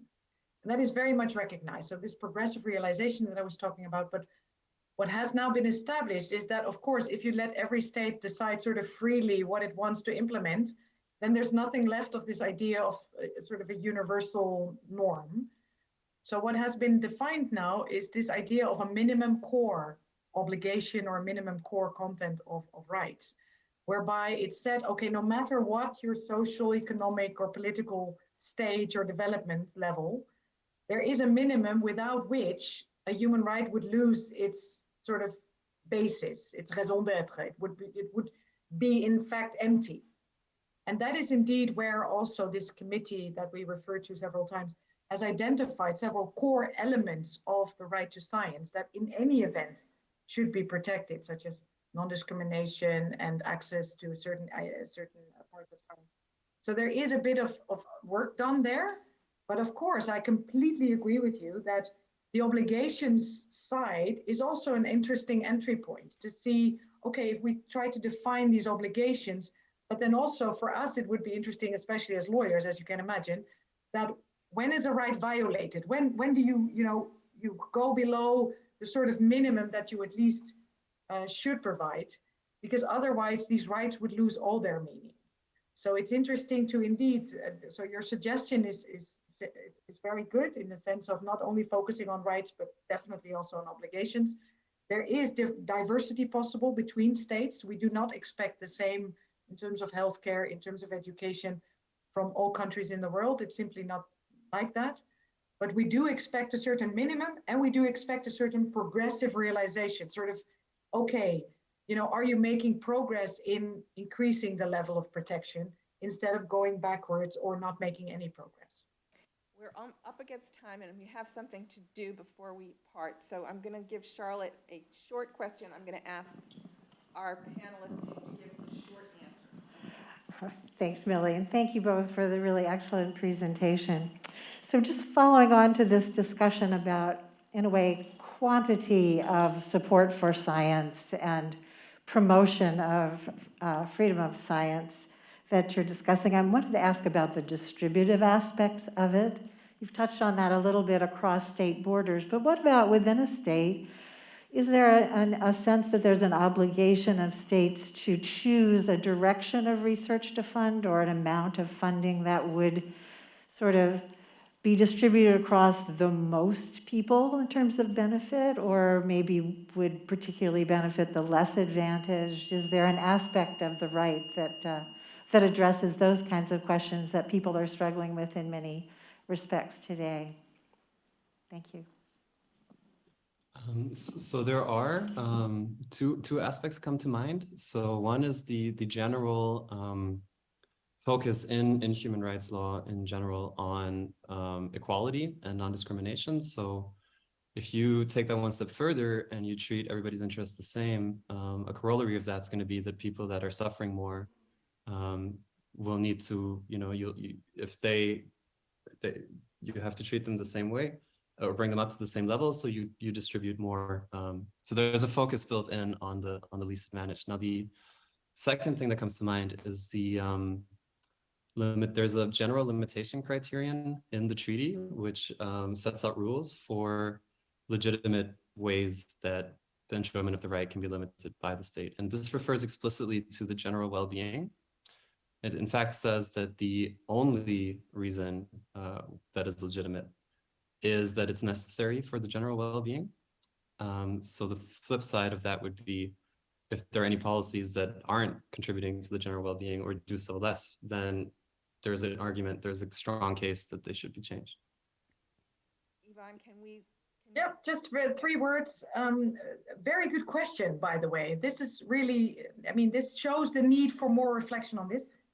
But definitely there is always in a human rights approach attention for the what we call vulnerable, but nowadays more disadvantaged groups that need to be always taken into account. But another aspect that needs to be mentioned here is that participation by the people concerned is very important. So in that sense, indeed, trying to democratize the idea of what we find important in terms of scientific progress is also a very important element.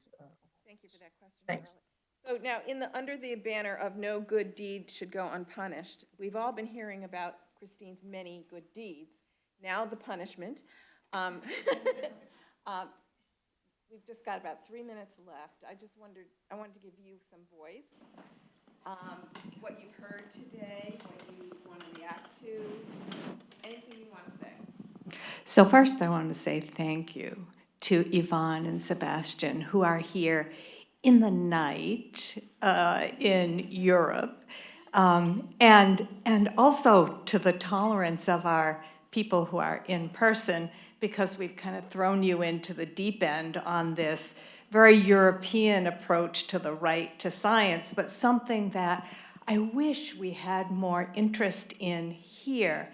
And there's just so much to be done in the area of ensuring in a democracy that there is attention to empirical knowledge, and that it gives us a foundation for making choices about what we then ought to do. And I thought for sure you were going to talk not just about conduct of science not done well or bad science, but also the harm sometimes of things we learn when we expand our scientific, empirically based knowledge and find not only what we know, but expand what we can do, and then have to decide whether we ought to do it. And remember that the Universal Declaration of Human Rights happened, right around World War II, and after there had been the atomic bomb and Hiroshima and so forth. So people were worried about the harmful things that can happen as a result of science, not just the beneficial ones, although the focus is on the benefits of science.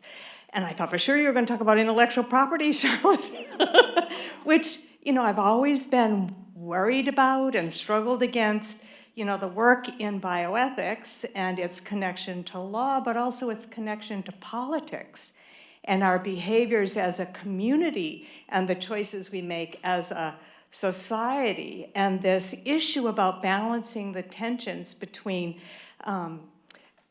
access to science and making sure that people around the world have the kinds of benefits of not only knowing what scientists have learned, but also participating in science and being educated in science. And how you do that politically is a pretty open question.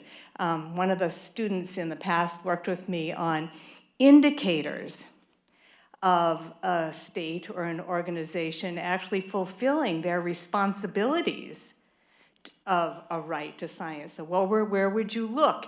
What kind of funding, which you asked about, Charlotte, but also, are there programs in schools? Are there ways that people can have access to big data, and so on? I won't go on about that now, but I hope that this has been of interest to you because it's an area we don't talk very much about in bioethics most of the time.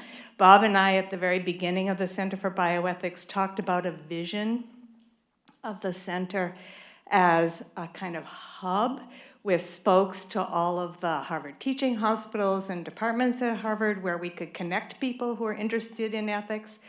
But, just thinking big for a moment, in the early days, I thought to myself, well, it's not just Harvard, right?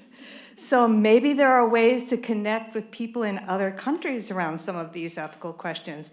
And thanks to Sebastian and Yvonne and Hella and others in our Right to Science reading group, which is now a Cambridge, Harvard thing that we do together and meet regularly, it has been possible to connect people who are interested in things like how you would make a right to science have content and not just the ideal that we read about in something as important as the Universal Declaration of Human Rights. But then having done that, Eleanor Roosevelt, I'm sure, hoped that it was going to have traction all over the globe. And we still have work to do in giving it traction. This particular right interests me. Of course, the other rights are important too. And now you know a lot more about it. Thanks to Sebastian and Yvonne and Millie.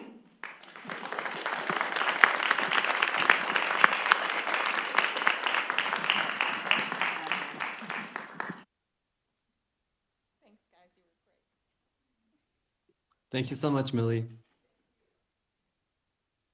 Thanks a lot, everyone. Have a great session after this one.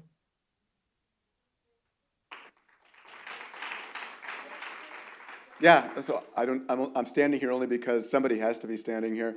I think, what are we doing now? Are we doing a break? Yeah, or 15 minutes, okay. And then we'll do the next panel, yeah, okay.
I don't want to interrupt all the good conversations that I see are happening, but if you could kind of migrate back to your seats, that would be great, and we can get going.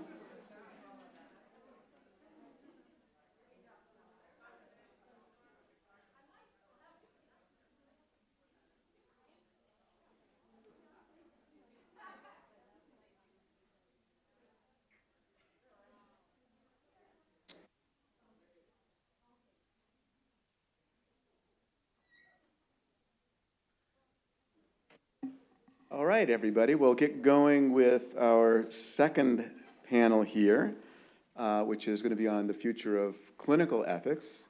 I was saying to people during the break, you know, the right to science, it was like almost a new term to me, and I felt like I had my eyes open and learned so much.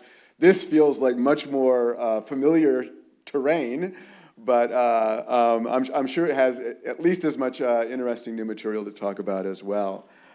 So our panelists are going to be John Marin and Amy Milliken, and I asked them each if they could give a brief introduction about themselves before their presentations. John, I think you're going to go first, is that right? Okay.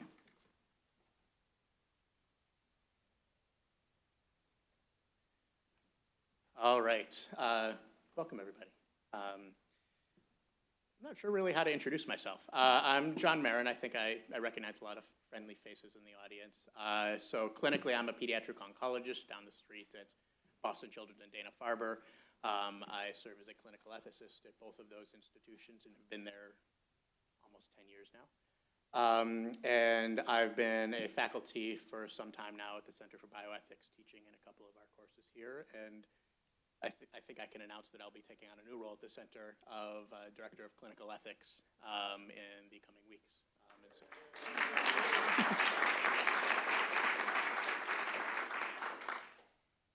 So I am absolutely thrilled to be here, though bittersweet, which we'll get into momentarily, and also to be sharing the stage with Amy, who's a good friend and colleague.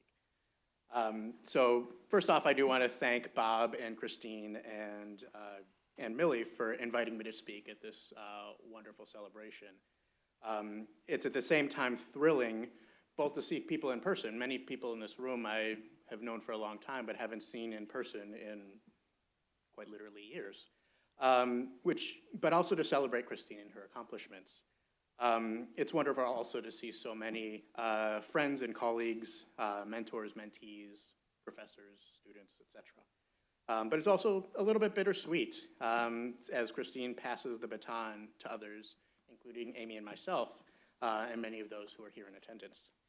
I titled this portion of things, "The Future of Clinical Ethics, Giving Thanks While Asking for More," both because I think that applies to Christine. Don't forget that I'm not going to be texting and calling and asking advice and guidance and things for as many years as you allow me to. But also because it applies, I think, as Amy and I probably will both touch upon, both to the past and the future of clinical ethics. I think that we can and should be proud and thankful for what we've achieved to date in this really important field of clinical ethics. But just as importantly, if not more so, I think that we need to ask for more as we look ahead. So I spent more time than I probably should have looking for old, silly pictures of Christine. I don't think that they exist. Like, I think you might be the only, like, this is the oldest picture I could find, and this looks like 5 days ago. I think you're the only person who doesn't have embarrassing pictures online, at least with a drink in their hand or something silly. But I do seriously want to thank you, Christine, before I begin with this. Christine and I kind of passed on the way as I was coming to Boston Children's. She was in the process of moving down the street to the Department of Medical Ethics, or Division of Medical Ethics, which then became the center. But the infrastructure that Christine had put in place there has lived on and grown really ever since. That, in many ways, is what drew me in. And as I helped to sort of formulate my own professional identity, both in clinical ethics at Boston Children's, here at Harvard Medical School, and more generally. In the years since then, as I got to know Christine more, initially when I was an ethics associate at the Boston Children's Ethics Committee, then as a clinical ethicist there, and later as teaching faculty at the center, Christine has been a really incredible, wonderful guide, mentor, and support for me, as she has been for so many in our field. I can't really say how many people, as I soon will be taking on my new role at the center, have referred to me as having big shoes to fill. That's patently ridiculous. I'm nothing if not a realist, and I could never fill Christine's shoes. That is not my goal. I'm excited at the opportunity to do my small part to build upon the work that Christine has been so foundational in, both here at Harvard and more generally, and to build upon the legacy of clinical ethics here at all of the Harvard teaching hospitals, and to stand on the shoulders of this giant. So, how do we do that? How do we affect change, both at the bedside and more generally? I think that's an issue that we in clinical ethics are just really beginning to grapple with, and one that will only grow in importance as we look ahead. Clinical ethics has always been on the cutting edge, tackling the biggest, most complex, and most controversial issues.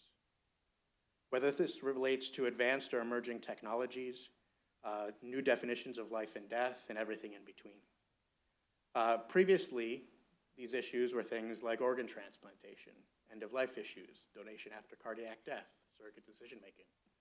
Not surprisingly, Christine has been a leading guiding voice not only in many of these previous issues, but also the ones that are ongoing right now and emerging. And certainly, as many people in the room would agree, to say that some of these previous issues are decided is, as I've already said, ridiculous. Like, we are still grappling with them, maybe a step or two ahead of where we might have been years ago, but they continue to be as relevant today as they were 5, 10, 20 years ago. In the future, we're going to be dealing with these issues and many others. We've already beginning to talk about the real arrival of xenotransplantation, ECMO and other life-sustaining therapies, gene therapy, personalized medicine. A couple of years ago, we wouldn't have talked about pandemics as being a future consideration, but we've clearly realized over the past couple of years that this is a clinical ethics issue that we've been dealing with and they will have to continue to deal with in the future. But are these emerging issues new? Or alternatively, are these just variations on a common theme? I think that's something that we're going to have to continue to grapple with as a field in coming years. Do we need new models or frameworks for navigating these various challenges, these various conflicts? Or can we learn from our past experiences? Can we recognize that perhaps these new questions are really just iterations on old ones? Similarly, we're rapidly approaching a time when there's a blurring of lines between clinical ethics and other disciplines within bioethics more generally. We've already seen this quite a bit in recent years. One of my areas of empirical research, precision cancer medicine, for example, really represents an area that straddles the line between research ethics and clinical ethics. Many of us find our work in hospital ethics committees frequently dancing between patient-level issues at the bedside and policy-level issues at the hospital, at the institution, or even at the governmental level. Thus, we're forced to balance those issues between clinical ethics and organizational ethics. And I probably don't have to tell this group about the many times over the past few years that we found ourselves struggling with ethics issues during the pandemic that blurred lines between clinical ethics and public health ethics. So again, as we look forward to the future of clinical ethics, I have no doubt that it'll continue to be cutting edge, but what that edge is, where it is, will continue to evolve. And that movement and clinical ethics evolution with the needs of the field, both of ethics and of healthcare, will be what's needed for us to continue to affect positive change.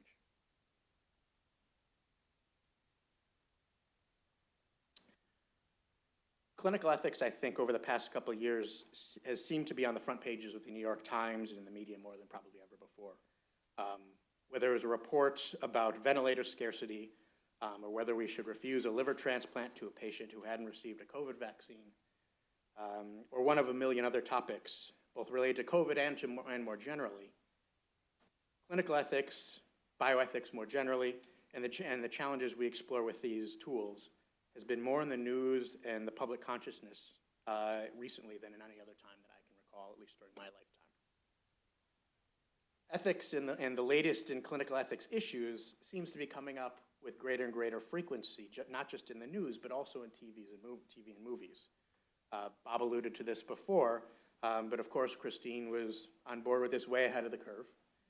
This is a screenshot from one of several documentaries that she made related to clinical ethics issues in the 80s. And this one, as Bob mentioned, Code Gray, was nominated for an Academy Award for Best Short Documentary. Like I said, I'm not trying to fill anybody's shoes. I acted in high school, but it's been a while for doing things like that. This increased attention to ethics is great. But that increased attention also brings responsibility.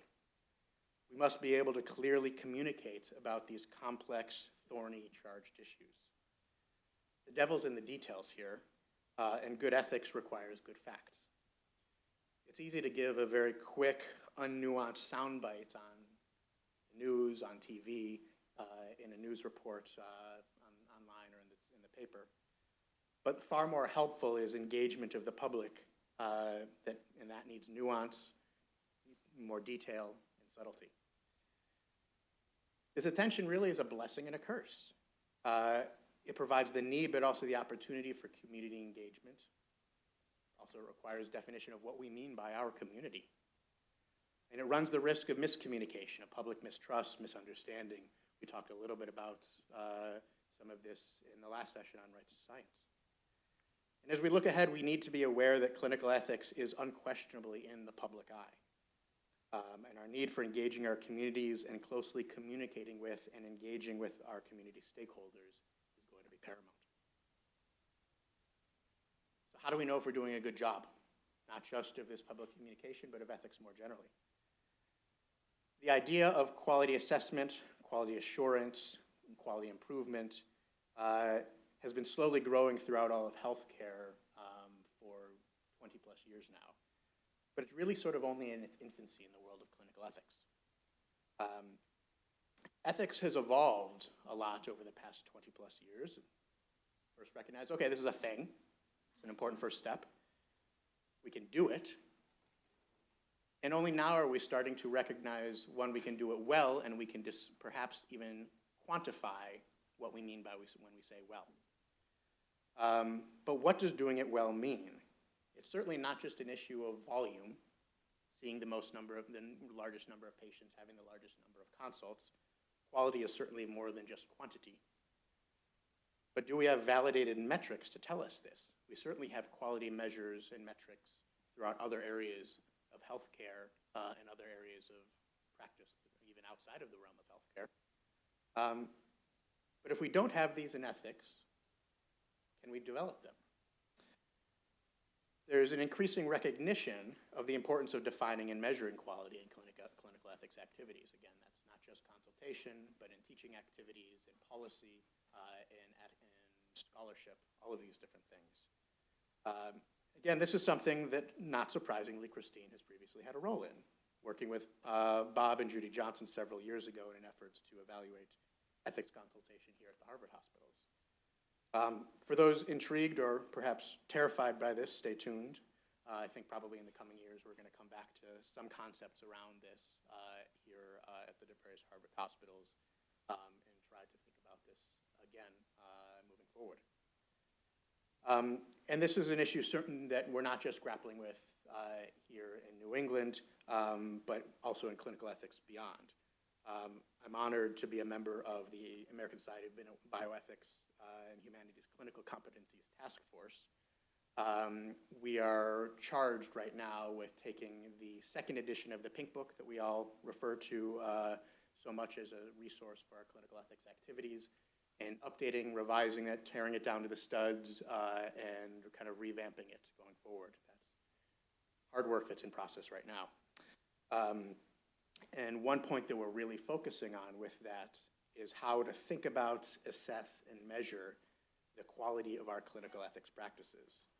And as part of this, we're really hotly debating, and political ethicists know how to hotly debate, whether to be proscriptive, prescriptive, provide general guidance, or something else. Certainly more to come on this soon, but the third edition of the Pink Book that so many of us have on our bookshelves will certainly be a little bit larger, a little bit more substantive than the second, and that's good.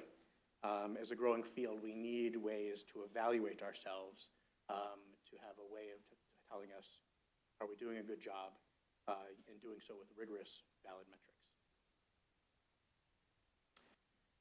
I think one final piece of this puzzle as we begin to think about the past, present, and future of clinical ethics are the issues of equity, inclusivity, diversity, and justice, and the recognition that indeed, unquestionably, these are ethics issues. It wasn't that long ago that justice largely was really only mentioned in the world of clinical ethics as the fourth principle, often trailing way behind autonomy and beneficence, non-maleficence, that fourth one. Luckily, if not belatedly, this is starting to change. Likely due, at least in part, to the light shown upon inequities during the COVID pandemic, and in part due to increasing awareness of these issues from things like the George Floyd protests, the Black Lives Matter movement, and everything that's come since then. I think we're really in the midst of a reckoning, not just in clinical ethics, but really more generally, in bioethics more generally, in healthcare more generally. There's unfortunately a history of racism, sexism, name your ism, variety of disparities in clinical medicine. And we see these also in clinical ethics. Data are beginning to be identified that demonstrate that ethics consults might be requested differentially regarding patients of non-majority backgrounds. Things like decisions made to supersede patient or surrogate decisions are more often take place in minoritized patients. Certainly, healthcare disparities have been recognized for a long time. These ethics disparities and disparities in clinical ethics practice are ones we're really just beginning to scratch the surface of. More data will certainly soon come. Amy and I have talked about this before. We both are very interested in the importance of empirical data in clinical ethics. And this really is a situation where we're beginning to get these data. And we're starting to finally see this as a problem. But the description really is only the first step. The real question is the now what? And well, one way, at least that I see it, as we look ahead to the future of clinical ethics, is by diversifying clinical ethics itself. For too long, clinical ethics has consisted almost exclusively, admittedly, of people that look like me. My gray hair is mostly here, not up here, but I don't have much hair anymore, so it's... But for a long time, clinical ethics really was just people that look like me. We've recognized empirically that patients want clinicians who look like them. We need clinical ethicists that look like them too. And so a necessary but not sufficient step in this process will be diversifying the bioethics pipeline. This problematic homogeneity of clinical ethics starts in this pipeline. Those who are learning about bioethics, who are training to be clinical ethicists, and training to be and learning to be members of clinical ethics committees. Gladly, we're actually starting to see real progress here. I'm proud to say I asked our master's program team about this just earlier this week. Our current class of Harvard Masters in Bioethics students, for example, is a majority women. Includes 22% of the class's students from outside of the US, and 17% of students self-identify as underrepresented in medicine. Those are good, not great. Certainly better than it was a couple of years ago, certainly better than are generally represented in clinical ethics writ large. certainly not representative of our larger community here at Harvard, and unquestionably not representative of the larger global community. So we still have a way to go, but we're on the right track. Not shockingly, again, this is something that Christine has been on the forefront of. One of her tasks and endeavors while as the president of the Association of Bioethics Program Directors was the Presidential Task Force on Racial Equity, Diversity, and Inclusion in Bioethics. And that group has done a wonderful job of putting forth some incredibly thoughtful thoughts on these issues. So that's about what I have to say for now. I think I've said enough. Excitingly, clinical ethics is growing, it's expanding, it's evolving. We've had many laudable achievements in the past, many of which Christine has been fundamental and at the core of, but we still have a great amount of work to do. We have wonderful colleagues. I'm so excited to see so many of you here and have many more online and great opportunities. I want to thank you all and appreciate you being here as we look forward.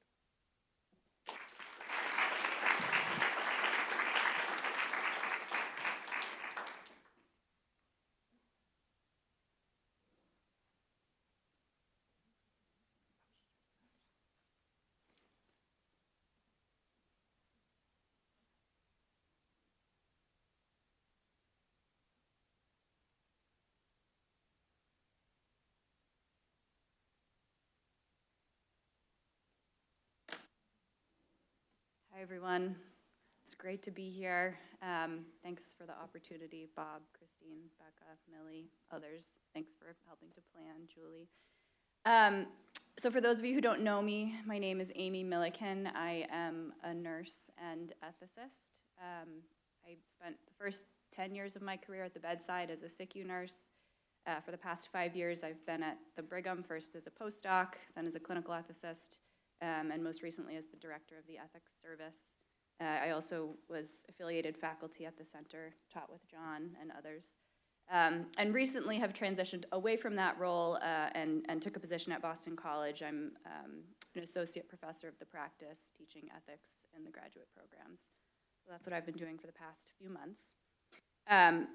I was asked today to provide reflections, as John has done, on the future of clinical ethics. I think you'll see a lot of intersection and alignment with John's comments and my prepared remarks. So what I felt is that in order to do this, in order to look forward, we needed to spend some time looking back with an eye toward the people and the events that got us to this point. And in my brief remarks today, I hope to highlight some of the important work that Christine has done, the important groundwork she's laid for our field, and to connect this work to the topics I see on the horizon. So to start, I'd like to talk about considering clinical ethics as a tool for systems change. And in my opinion, this occurs in 3 ways. The first is through education, the second is through clinical practice, and the third is through empirical research. And you heard John talk about sort of the importance of data, which I'll touch on a little bit today too. Christine's career exemplifies this trifecta, and I know you've heard a lot about the work that she's done. I'm going to touch on it some more in my remarks, but I think it's an exemplar for all of us. Her work for many years was at the bedside doing clinical ethics and working as an ethics educator, and she's someone who has been an advocate for empirical work throughout all of this. She understands the need for our practice as ethicists to be solidly based both in theory and in research, and she understands and has advocated for the importance of preparing future clinical ethicists for practice through expert teaching in a center for excellence, such as the MBE program at HMS. She's also created space within the Boston bioethics community for learning from and collaboration with our colleagues, which is a considerable feat, given the competition that exists between many of our academic medical centers, as you all know. Many of the challenges that clinicians see at the point of care are the downstream result of systemic failure and injustice, which John began to touch upon. And through clinical ethics consultation, we can and we do arrive at carefully argued solutions in individual cases, But in doing so, we don't actually change the factors that gave rise to those problems in the first place.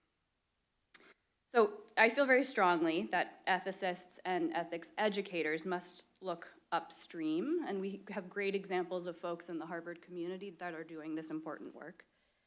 It's critical that we continue to examine the social and the structural determinants of health that impact our patients and that lead to the intractable conflicts that we see at the bedside. We have to carefully consider the way the next generation of healthcare providers is being trained, and again, I think this is important work that HMS and the MBE program are doing, so that they too are attuned to these issues and are empowered to consider novel solutions for addressing them. Similarly, we can use the power of data to aid in this effort. The patterns that we as ethicists see or that our students see in practice can and should inform the empirical questions that we ask. We can use data to describe what it is that we do, to describe the problems that we see, and to answer important questions about what we ought to be doing differently. We can use data to quantify our efforts and to describe the realities of healthcare today in a way that conversation can't. And we can also use data to advocate for more institutional support for the work of ethics, which I know many of my colleagues in this room have done. I think John touched upon the important role that data can have in quality assurance and quality improvement in clinical ethics consultation. And again, this is work that Christine has been integral in. And I truly believe that it's at this level, this upstream level, that will have the most impact. Next, I want to emphasize the important role that clinical ethics can play in explicating social values, in naming things that many take for granted, and even in helping us to question deeply held normative assumptions. The need for this work was never greater than in the earliest phases of the pandemic, as we've begun to discuss today, when clinicians and ethicists around the country and the world worked to develop or reinvigorate crisis standards of care frameworks. Christine was integral in this process, both at the state level and at the local level, convening just in time, as Bob mentioned, weekly Harvard Ethics Leaders Group meetings where we could help each other through this impossible and staggeringly difficult process. This group reconvened with increased regularity this past winter as Omicron surged, with a renewed emphasis on thinking about how we can support our exhausted workforce. Many of the challenges we worked to address remain open questions. David Sontag and Lee Nilsson and others are continuing to chip away at these questions and think about how best to answer them. But since that time, even more pressing questions, some that are related and some unrelated, have arisen. And I'm just going to name a few. Related to COVID, can crisis standards of care guidelines achieve their ethical aims of maximizing lives saved while also minimizing inequities? Is that something that's even possible? Is it ethically permissible or even ethically obligatory to incorporate vaccination status into resource allocation decisions? John mentioned the example of vaccine requirements for organ transplantation. What degree of self-sacrifice should be expected for healthcare workers? We first were dealing with PPE shortages, and now we're dealing with widespread compassion fatigue, moral distress, and burnout. And then relatedly, how do we think about the sustainability of the healthcare workforce? People are leaving in droves and changing positions and stepping away from the bedside. How can we think differently about those issues? In what ways do our systems serve to worsen inequities for historically marginalized groups, and what can be done about it? And how can we ensure access to reproductive health care when policy change threatens the lives of birthing people across the country? So this is just to name a few. This is just the beginning of a very long list. In answering these questions, though, I think it's important that we pressure test some of our deeply held assumptions. And this is where, in my perspective, the process of ethics consultation can be particularly helpful. So in an ethics consult, we start with asking, what are the facts? What are the values that are implicit that must be made explicit? Ethicists do this all the time. It's the naming and the knowing. And then, is the question we're asking the one we actually need to answer? And John, I think you alluded to this too. Finally, I want to focus on this idea of nurse as ethicist. And speaking for myself, I and many others in my position would not be in this field without the legwork of our predecessors and of chief importance today without Christine. In Christine's many roles, which again you've heard about today, as Director of the Office of Ethics at Boston Children's, as Executive Director of the Center for Bioethics, and as President of the Association of the Bioethics Program Directors, just to name a couple of them. She's created space for nurses to have their perspectives heard and valued. She's created opportunities for us to lead in a field that has historically been dominated by physicians, recognizing that our intersecting and yet distinct professional lenses can work and should work synergistically for the good of those that we serve. Further, as John alluded to, Christine has worked towards diversifying our field, recognizing that ethicists must reflect the full range of the populations we serve professionally, demographically, and otherwise. It's this eye towards interdisciplinarity and diversity that is of critical importance to me as we think about the future of clinical ethics. The issues facing us today are unlike those we've faced before, certainly in my lifetime, and I think some of the questions facing us are unlike those we've ever seen. And these are not challenges that can be addressed alone or in silos. They require the collaboration of many minds with varied backgrounds, varied viewpoints, and varied skill sets. While there are formidable questions on the horizon, I'm really excited about our future and grateful to leaders like Christine for teeing us up to tackle them. So I'll stop here and say thank you and look forward to engaging in questions and discussion.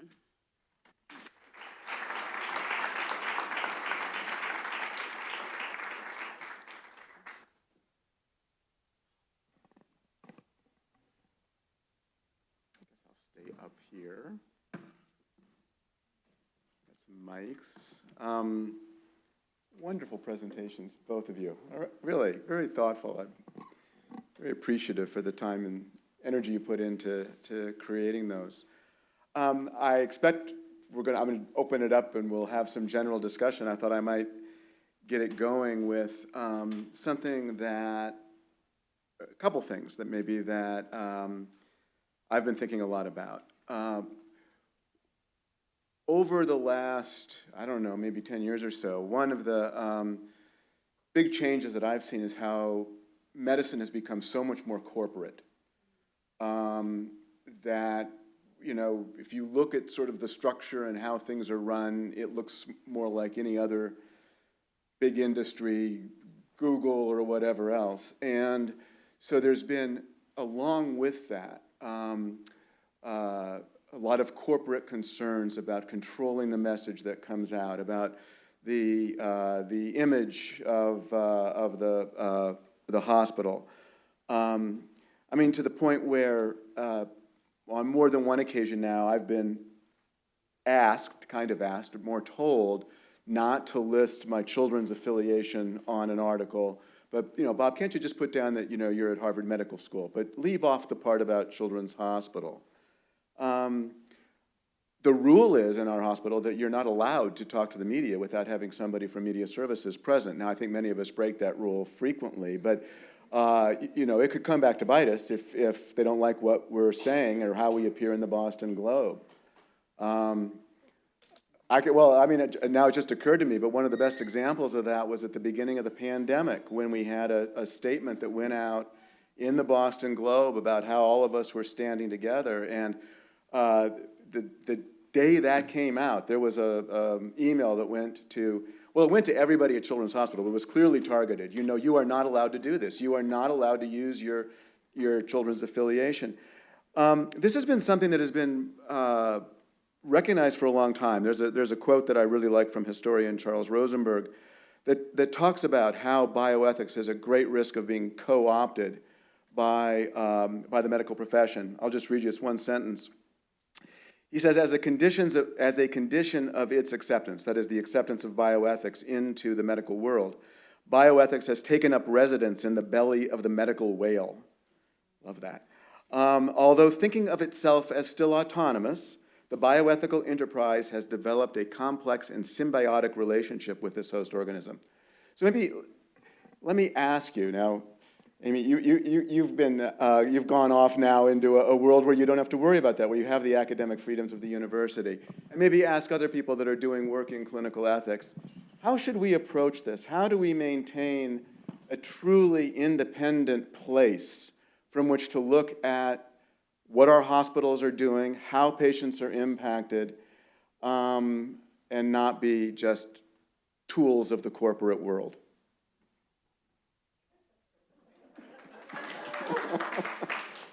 Do you guys have mics? Yeah.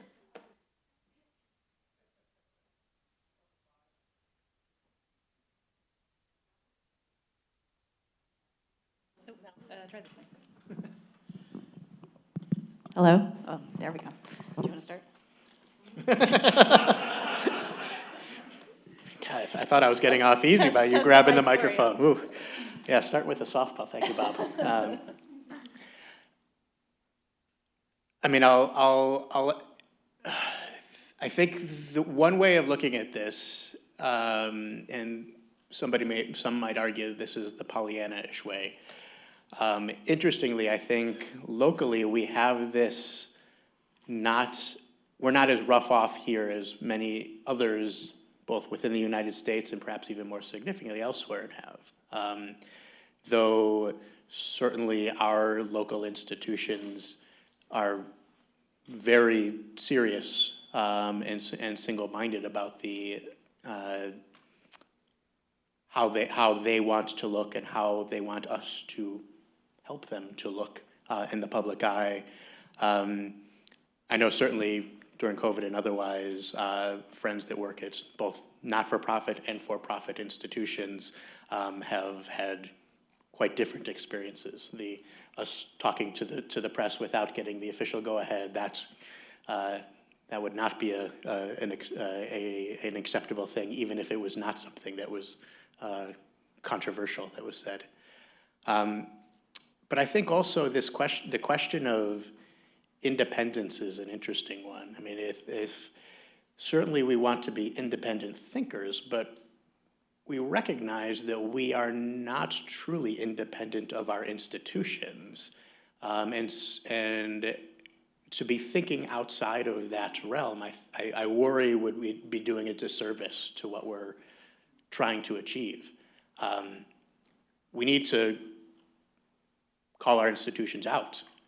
Certainly, if something seems to be done for the sake of profit, that's something that's done purely for that purpose, or that's not going ultimately to be serving our patients or our other stakeholders. But to not acknowledge where we work, the circumstances around that, I think would be hard. Yeah, no, I totally agree, and I think that this challenge speaks to the importance of cultivating relationships with the powers that be in your institutions, as much of a challenge as that can be sometimes. The Brigham certainly has been, in the past 18, 24 months, on the receiving end of challenging headlines, and not in the ethics world, but we've had clinicians doing research with an anti-racism focus that were targeted by white supremacists that came and protested, and I know Children's is facing similar protests right now. And I think it's not a reason not to do the work. I think that's the biggest takeaway. But what I've been really impressed by, both in the Brigham's response to the example I just gave and in Boston Children's response to the current protests, is the sort of unified front of institutional support that has been made public. So I think that again, it just sort of speaks to trying to create as supportive of an environment as can be made. But I also think there are, to John's point of independence, as clinical ethicists, you are not independent of your institution. They are the ones that write your paycheck, and families will often ask that question. So I think naming it and trying to be explicit about when there are competing interests at play, and as we do with other considerations in ethics consults, weighing those competing interests. So what is best for this patient might not be best for the Boston Globe headlines. Does that mean we don't do this thing for this patient, or does that mean we come together as an institution to figure out a way to do it, again, in the interest of good patient care? But I think can be easier said than done. Comments to follow up on this if you like, or other things, yeah. Want to wait for the microphone there? I guess.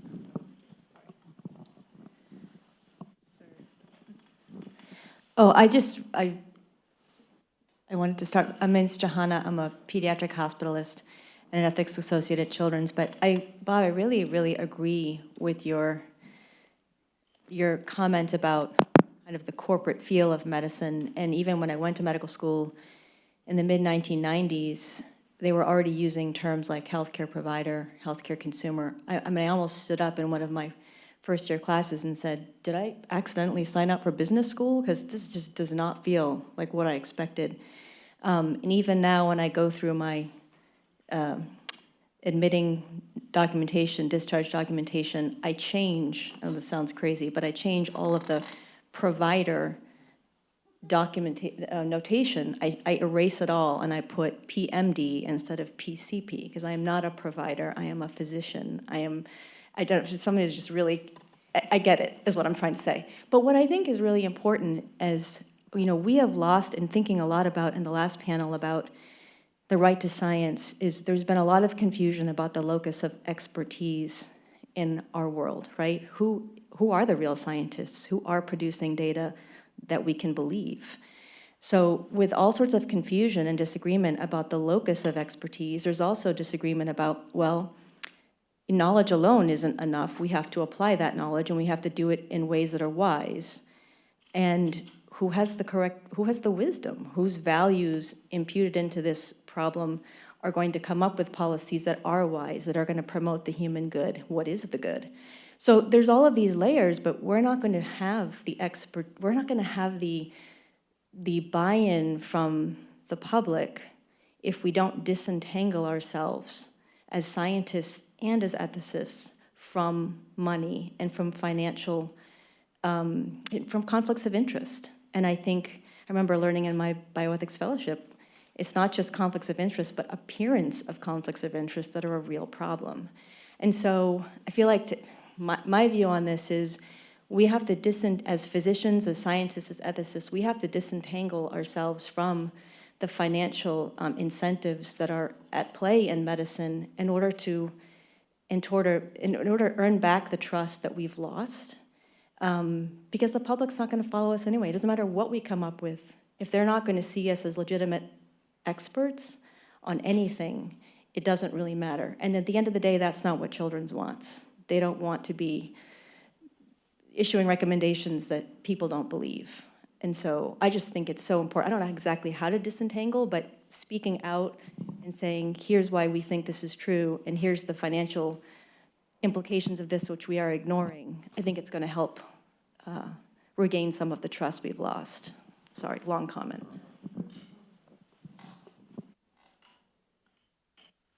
So often when we give talks, we have to give our disclosures, right? So I need to say right now that so much of my formative years began at Beth Israel Deaconess. And so what I'm about to say, I think, really espouses that mindset, right?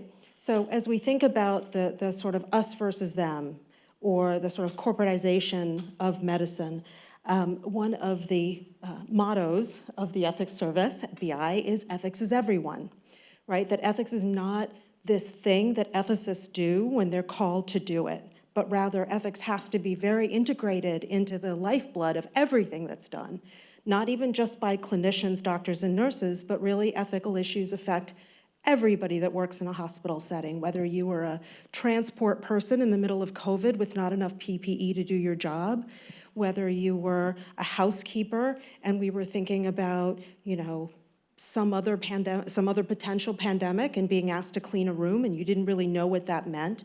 So I think one challenge that I see is how to actually take that ethos and make it a sustainable and reproducible value in ethics, that it isn't just a thing that ethicists do, but that we all need to be educated and we all need to incorporate that. I will say on a very practical note, as many of you know, I do work for a for-profit now. And one of the things that I've been incredibly blessed with is the fact that our corporate values are very clear. They say, we trust you to speak on our behalf. And so what you choose to do in the world of ethics, we believe that you've been properly educated to speak fairly, and we will take pride in wherever you choose to take us. That's amazing. That is amazing. And I think the second other practical piece that I want to say is that we actually use unaffiliated lay people on our ethics committee to do consults with us.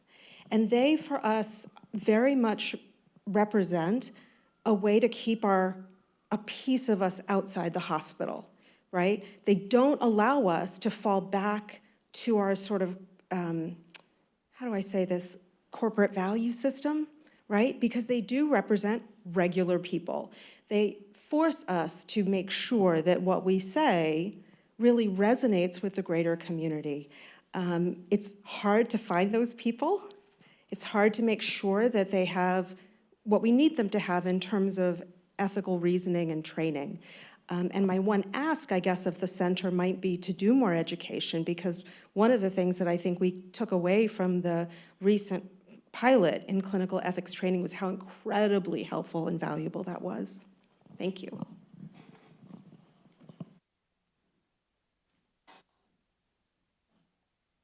Other comments? Different topics are fine, yeah.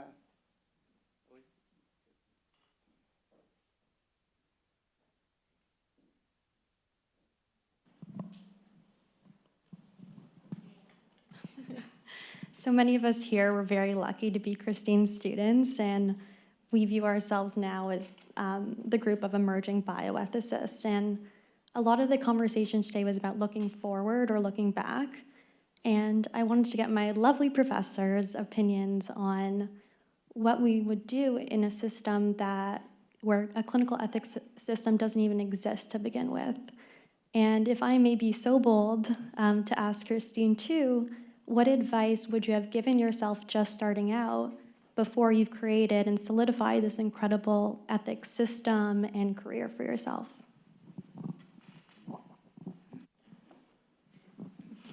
So since Amy's a nurse, I guess it's not going to be any surprise that my answer is a lot like hers. When I first went to Children's Hospital, I was brought there as a nurse. I worked as a nurse, and then I had this goal when I took the job of trying to develop an ethics program at Children's Hospital, and I had the good fortune to work with someone who preceded Bob Trug, Bob Crone, and as the director of the ICU, he was willing to conduct a study in which we looked among the staff for information from them about what kinds of ethical issues they were coming across. And we were able to present that data to the medical staff executive committee with a proposal to develop an ethics advisory committee. Now, we were helped by the fact that there were headlines in the newspapers about Baby Doe and Baby Jane Doe and so forth. So pediatric hospitals were already feeling the external pressure of ethical questions that come in the practice of healthcare. And so they developed an ethics committee in the early 1980s. And you might not have to do that now, because there are now people who are looking for members of ethics committees or who want to develop a program and they're hiring an ethics officer. But like Amy, I would say it has to do with developing those relationships with not only your colleagues who are practicing nursing or medicine or social work or chaplaincy, or getting to know the people and the infrastructure of the hospital, but also the administration of the hospital. Because as Bob knows, you go to administration with an idea about something that you think really requires more ethical deliberation than people are giving it, and they don't always say yes. We've had a couple of no's. I have a son who does something called slacklining. And it's a lot like tightrope walking on a rope that doesn't stay stable. And every step you have to, sort of get your balance, and you fall off. And we fell off from time to time. I did anyway. And then you have to get back on. And the rope still moves, and you're still trying to make forward progress. But you know what? It's just as hard to go back on a slack line, harder, actually, than it is to go forward. So, I think of clinical ethics in practice in a healthcare facility as a little bit like slacklining.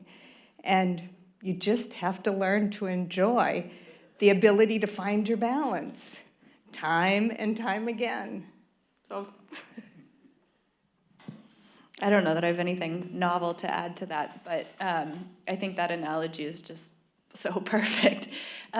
What I would point out is that there are many places, even around Boston and the greater Boston area, where ethics is completely done by volunteers.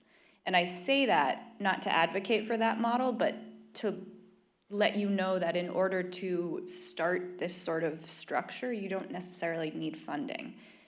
However, I think the point that Christine just raised about gathering data to quantify the need is critically important, because one of the things as ethicists that we all do and are guilty of doing is overcommitting ourselves and saying, yes, totally fine. I can run a 24/7 service by myself. I don't need other people to help. And then you do it, and then there's no need to ask for more money to do it because you've been doing it, right? So I think you can sort of like have the nugget, the kernel of the idea, find your peers who are interested in doing it with you, and then figure out how can I collect data that speaks to the bottom line? What are the values of the people that I need to convince? And how can I sort of make that persuasive argument to get a little bit of support? Because really I think supporting folks' time to do ethics is critical to doing ethics well. I mean, I think as most people in here probably know, I mean, there's a regulatory requirement that all hospitals, all systems have some ethics process. It's pretty ill-defined. It could be just the person who said ethics at a meeting once and now they've been knighted as the ethicist for the hospital. Luckily, the institutions around here have gone for something that's a little bit more substantial than that, but it requires something to start. And I think that connects really importantly with this idea of quality, because we can and even when quality does not align itself with cost effectiveness, because some of the stuff that we do in ethics may well not be making money for the hospital. The time we spend talking about issues, thinking about issues, replacing a knee probably makes more money. But that doesn't mean that it's not important. But then being able to demonstrate that this is something that has value, financial or otherwise, and that it needs to be done and done well, is important but really hard. And we're trying to figure out, okay, not only how do we define those metrics, but then how do we turn to institutional leaders, to systems leaders, and say, the resources that you are providing us do not allow us to meet these standards that are accepted in our field. That this is the model. We need more resources in order to do that. And so I think that speaks to the opportunity we have going forward of being able to say, okay, we're doing well, we can do better. The other thing I would just add is things you view as ethics problems, others may not view as ethics problems. And so being able to make that argument is very important. An example is at the beginning of COVID, folks started putting together crisis standards of care protocols without involving ethics because they viewed it as an operations challenge, not an ethical one. And it wasn't until folks in ethics stepped in and said, hey, there's some major ethical questions here, that folks realized, oh, we just had the wrong framework for this. It wasn't ill-intended, it just was not the way they were looking at the problem. And I think that happens a lot. And so being able to make the ethical argument for the real day-to-day operations issues that leadership sees is another way to sort of build those relationships and create opportunity for asking for resources. Carrie, yeah. Thank you. Thank you, Amy and John, for the excellent presentations, and Bob for kicking us off with a provocative question, as usual.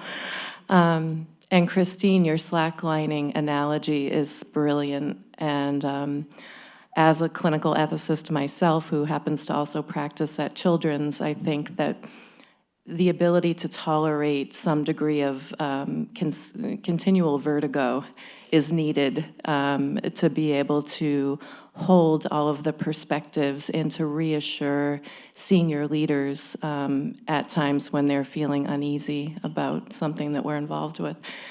I just wanted to comment on the issue of publicity because it's something that I'm very interested in, and I'm currently studying in a doctoral program for bioethics and completed an oral exam last week, and one of the questions posed to me was, to whom are clinical ethicists accountable? Who do you serve? And I thought it was an interesting question that I hadn't really thought of in that manner. And of course, patients was my first answer, patients, families. I feel like in my role, I often serve my fellow clinicians most frequently, and other institutional stakeholders, institutional leaders. But I also answered that I feel like we also serve the public and society. And when we make ethics recommendations, especially about controversial issues or issues around innovation, things that are novel, that we really have to keep in mind what will society tolerate, and how can we move things forward in a way that people can accept. And so one of the things that I try to implement in my work is a lens, before finalizing a recommendation is, could I defend this publicly? And how would I defend it publicly? And being really, really clear about that.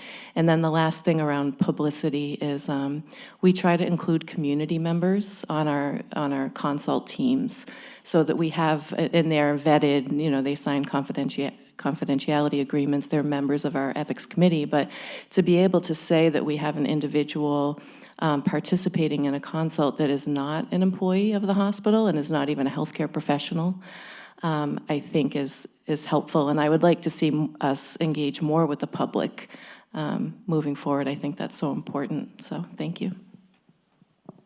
Yeah, of course, one of those challenges is patient confidentiality, and I think sometimes that acts as an excuse for us not being more transparent with what actually goes on in hospitals, and I think being able to educate the public about what our practices actually are and why is an important part of what we do. And I think there's ways to do that without violating those confidentiality rules that we all follow. Somebody got a microphone here? Oh, we go. Kelsey? Yeah, great. I'm curious about, so clinical ethics consultations have long been part of healthcare services, but there's a pretty substantial disparity in where they're predominantly offered. Academic medical centers particularly tend to have highly skilled individuals involved, and even internationally we know that, at least as far as the evidence suggests, those services don't seem to be as widespread as they are in the United States. And so I'm just curious about thinking about the future of clinical ethics consultation from a place in which it has been developed, carefully thought through quite a bit, what you see as a step or a few steps for those who have done this work so well here to disseminate it in places in which it has not yet gained traction and where populations would undoubtedly benefit from having access. Similarly, curious about what role things like telemedicine and other supportive technologies might play. And the concern also that means that in some cases, you would end up having people who are incredibly well-trained here and in this area with the values and expertise that come from this area, perhaps exporting the ways in which they do things to other areas where perhaps we would prefer to learn from those areas as it grows organically.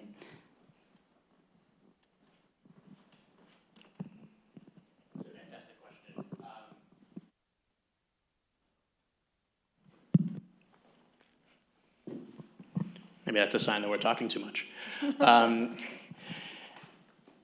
I think one thing to be cognizant of when we think about this, because absolutely making sure that clinical ethics, knowledge, expertise, support is equitably available is laudable. And I think absolutely that's something that I think you'd be hard-pressed to find somebody who wouldn't say, yes, that sounds fantastic.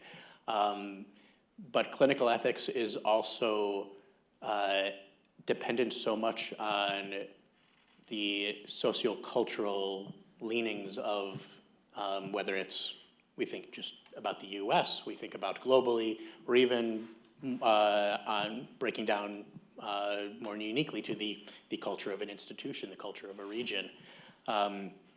A couple of years ago, I was asked to help work with a couple of master's students at the School of Public Health and thinking about how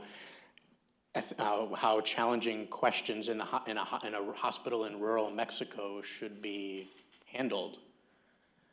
And they're like, you're a clinical ethicist, that should be right up your alley. I was like, no, it's not. I mean, so I work with the students to try to think, okay, these are, the first step we have to figure out how things work. What are the cultural beliefs there? Like, whether we think about our world as being principle-driven or narrative-driven, or everything should be focused towards autonomy or communitarianism.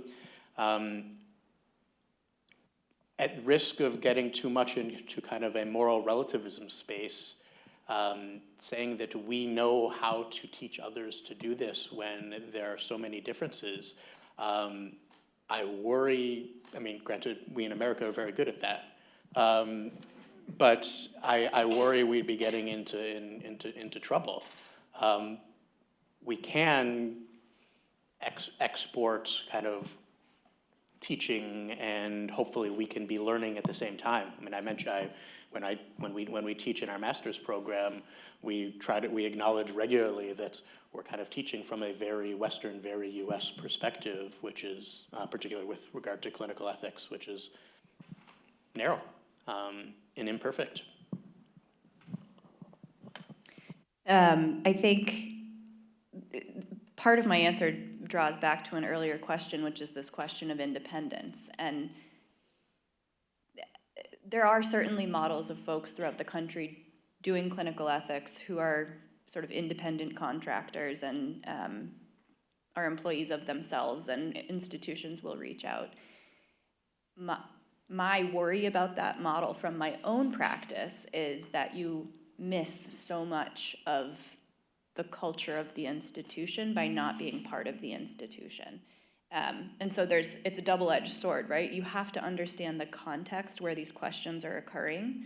And it's easier to do that and to know the players and to know who to call and to know who wields the power if you are intimately familiar with that structure. So for good reason, I think most ethicists are not fully independent. We have talked about some of the limitations of that. But I think your point is a critically important one, and it does become an equity issue, like John said. If we have this cluster of really brilliant ethics minds in Boston and in many other places, even 50 miles away, there's a total paucity of people who are able to provide that guidance. So I think there is a balance that we can find in offering, for example, the course that Christine helped put together this last year, where we can teach process, not necessarily content, but we can help folks learn how to go through the process of ethics consultation, figure out what the relevant facts are, the values that are specific to the context of the questions that they're trying to answer. And hopefully in that process we learn too. I mean, I think it can be reciprocal, but from my perspective, the benefit of a program like that is not in trying to get everyone to think the same way about how to solve these problems, but trying to help people in their unique situation navigate the complexities that they face. And many of them are things that we face again and again. It's just like variations on the same question. So if we have frameworks that we can apply to the big fraught questions that we see, then hopefully it can help folks working in circumstances that are very different than the Boston context. I mean, I think we've seen a little bit recently during COVID, some of the hazards of not having that robust ethics infrastructure. The risk of using COVID as an example for everything. Christine, you're gonna have to retire again in a couple of years so we can use examples that aren't COVID related.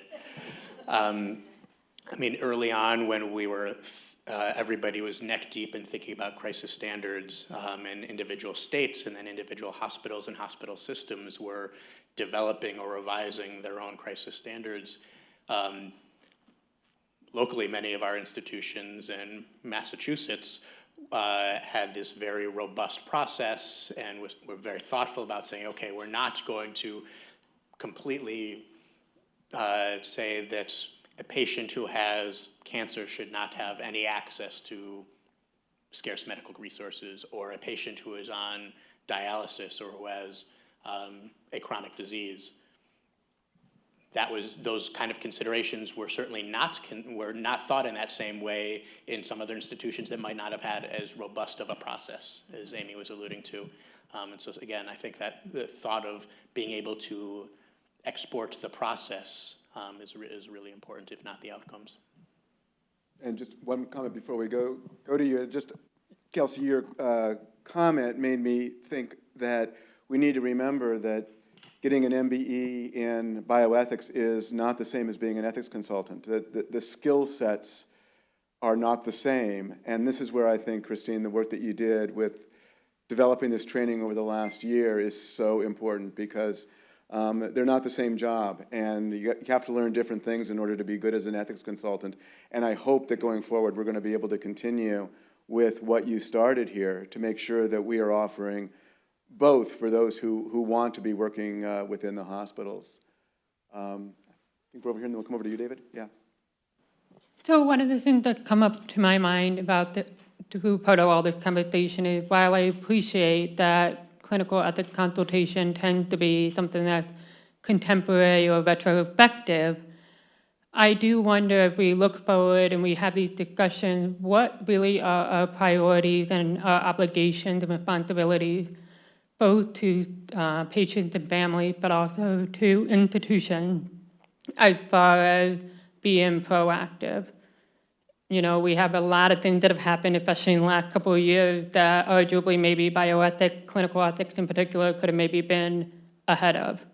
And we're often kind of catching up. We're being, left out of the important discussions in our institutions, but also on more of a courageous scale, of having the courage to speak up about things as they're predictable. So I just wonder if anyone could speak to kind of what our priority should be around that obligation.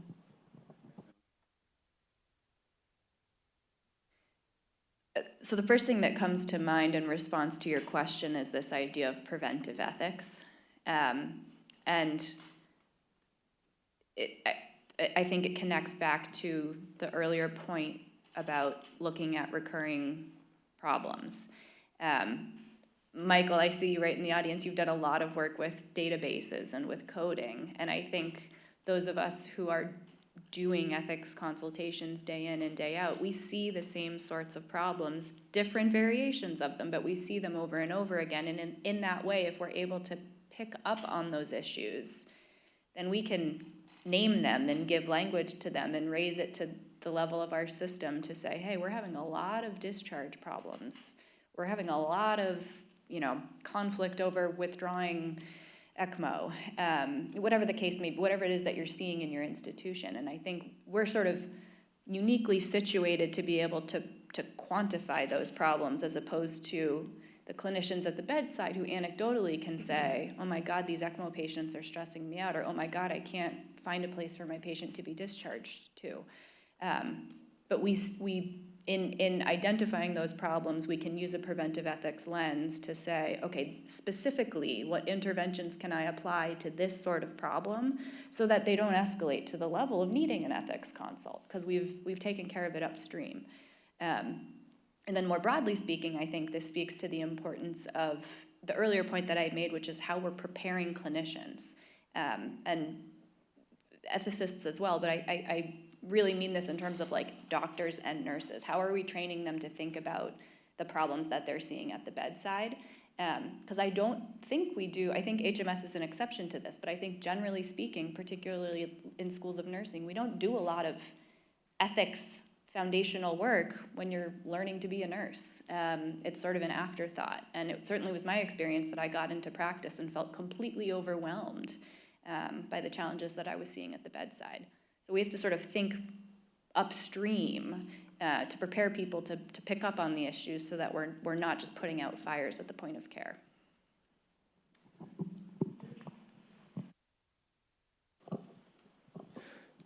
Hi, everyone. So in a world where, or especially in medicine, where we tend to treat people differently when their consequences, their medical issues are deemed to be based on behaviors that we think of as voluntary. And yet we also talk about the downstream effects of upstream things that we can't control. How do we help clinicians differentiate those things that are truly voluntary from those things that are really just consequences of other circumstances, right? We can think of lots of examples. How do we help the clinicians get over that?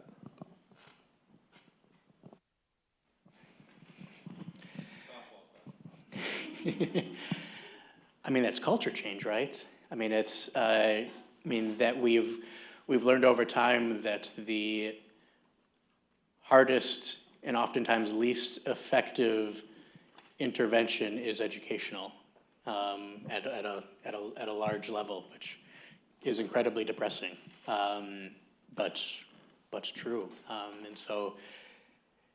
It's also moving targets, right? Because as the science changes, as our knowledge changes and recognizes what is voluntary, what isn't, obesity is not just eating hamburgers. It's a lot more complicated than that. Smoking is not just lack of willpower.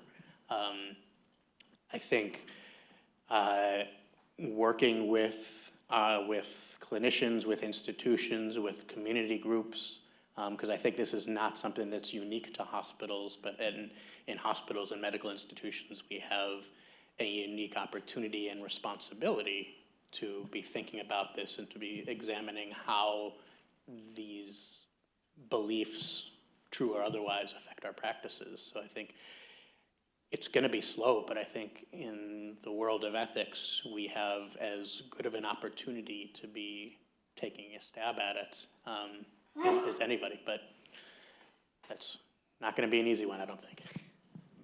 Is anything really voluntary? No, I mean, I think this is such a good question, David, and what comes to mind for me is looking at some of the rhetoric around folks who didn't get vaccinated.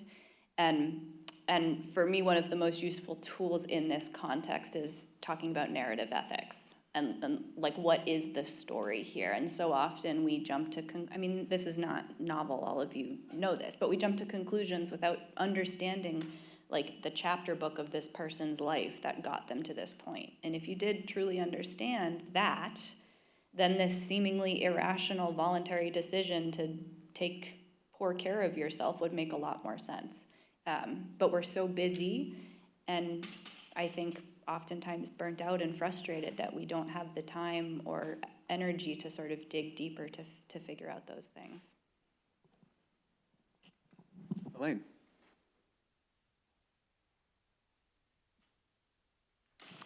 Thank you very much. I really appreciated this. I just was thinking back to Bob's question about the independence, and I'm reminded of a conversation that I had with Christine that was very formative to me around this issue. And it was in the context of doing my capstone around everyday ethics. And as part of that, many of you are in the room, I interviewed think it was 25 different ethicists for what they felt were the skill set of everyday ethicists. And one of the issues that kept coming up over and over again was something that we, at least for now, are calling organizational savvy. And I think, Bob, I had a conversation with you too, and you said, I love that. So anyway, it's a concept that I brought to Christine that we talked about. And Christine, what you taught me is, if I understand it correctly, and I'd love to hear more about what you have to say about this, but I think it's very helpful to this point about independence, is that you were explaining to me that I needed to be of the institution, but I also needed to be beyond the institution. That I could not be completely of the institution because I needed to be on the periphery, on the arc, so that I could see what the institutional requirements were or expectations or obligations were of me, but that I also needed to see beyond that because I had greater obligations to the community, as we've talked about, to the families. And to me, that was one of the great insights that I felt I understood a little bit more, and the weight started to feel a little bit greater on my shoulders. But I thank you for that because you said that this is, if this is your chosen field, this will be something that you're going to need to reckon with. And I'm also thinking about, it's coming up in a few weeks, our capstone course, which of course you were instrumental, and even if everybody said it's not a good idea, you said it is, okay? Because we are now going to be practicing what we preach. And so again, one of the things that's coming up in a few weeks is this moral courage and integrity for all of our students to be thinking about. And one of the articles that we read in there is Anne Hamrick's Must We Be Courageous? And it's very interesting to look at that along with several articles, people in this room who have written things that, you know, have gone and felt like I'm taking a risk to be courageous. Is that part of what I need to do now? So this really gets me to thinking a little bit more about this and if we're doing enough in terms of our education around these kinds of issues. Because if we are in this space, every single one of us at some point is probably going to be faced with that piece of being of the institution, but also an obligation to be beyond the institution. So again, I want to thank Christine for teaching me that and also helping to steady me on that rope. How am I going to be? And to whom, where are my obligations? And they're multiple, right? And so it's not an easy road. But to have a community where we can come and talk about this, how are we going to be? So thank you again, Christine, and all of you. I really appreciate this, but I also think in our MBE program that people are getting a chance to sort of dig in a little bit with this, with some of these readings and to talk about this. So again, thank you all. And I hope I did justice to that conversation we had. Well, why don't we use that? Our time is about up. Christina, do you have a couple comments to make to kind of close it up? Or Lynn, you have something to say? Yes. Thing about Christine to exemplify, because I'm all about cases and vignettes. And Christine sent many years ago, George Hardart, who was a mentee, and I were sitting at another hospital at Columbia at one of our clinical ethics meetings, and we get this note from Christine, please sign, and you knew the please was sign. They are going to demolish the garden that we all love. This is going to be in the newspaper. Now, I knew I had hopes at some point moving to Boston and being at that hospital. And this is really important. You just have to sign it. And George and I are looking at each other because she really did believe in a cause and carried it out. And even when obviously administration didn't listen and so on and so forth, she really got people to believe in the rationale behind it. And I think that's what makes a wonderful clinical ethicist. Hearing all of you is that we can all think of the oughts and maybes and values, but standing by it and being able to articulate it to someone who might have a disparate view is just an art that Christine always has and shares it with everyone. So thank you.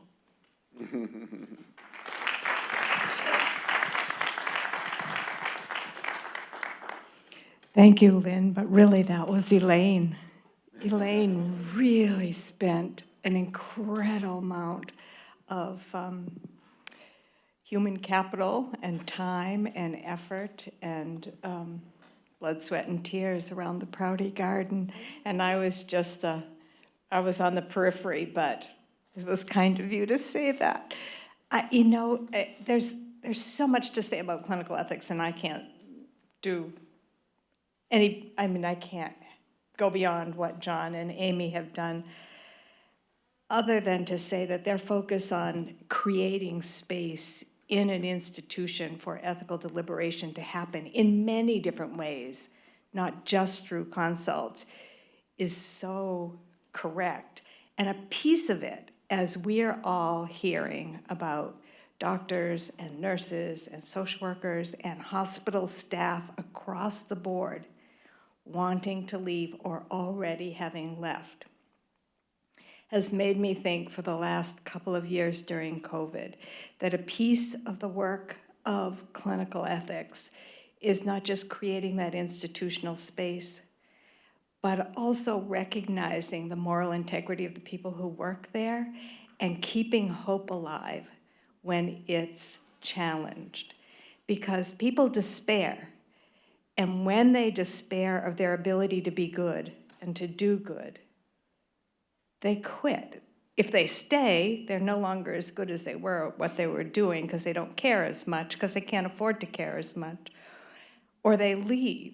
And so a piece of clinical ethics in these much more amorphous ways than a clinical ethics committee, I think, is about keeping hope alive that nourishes the people who went into their professions because they wanted to do good.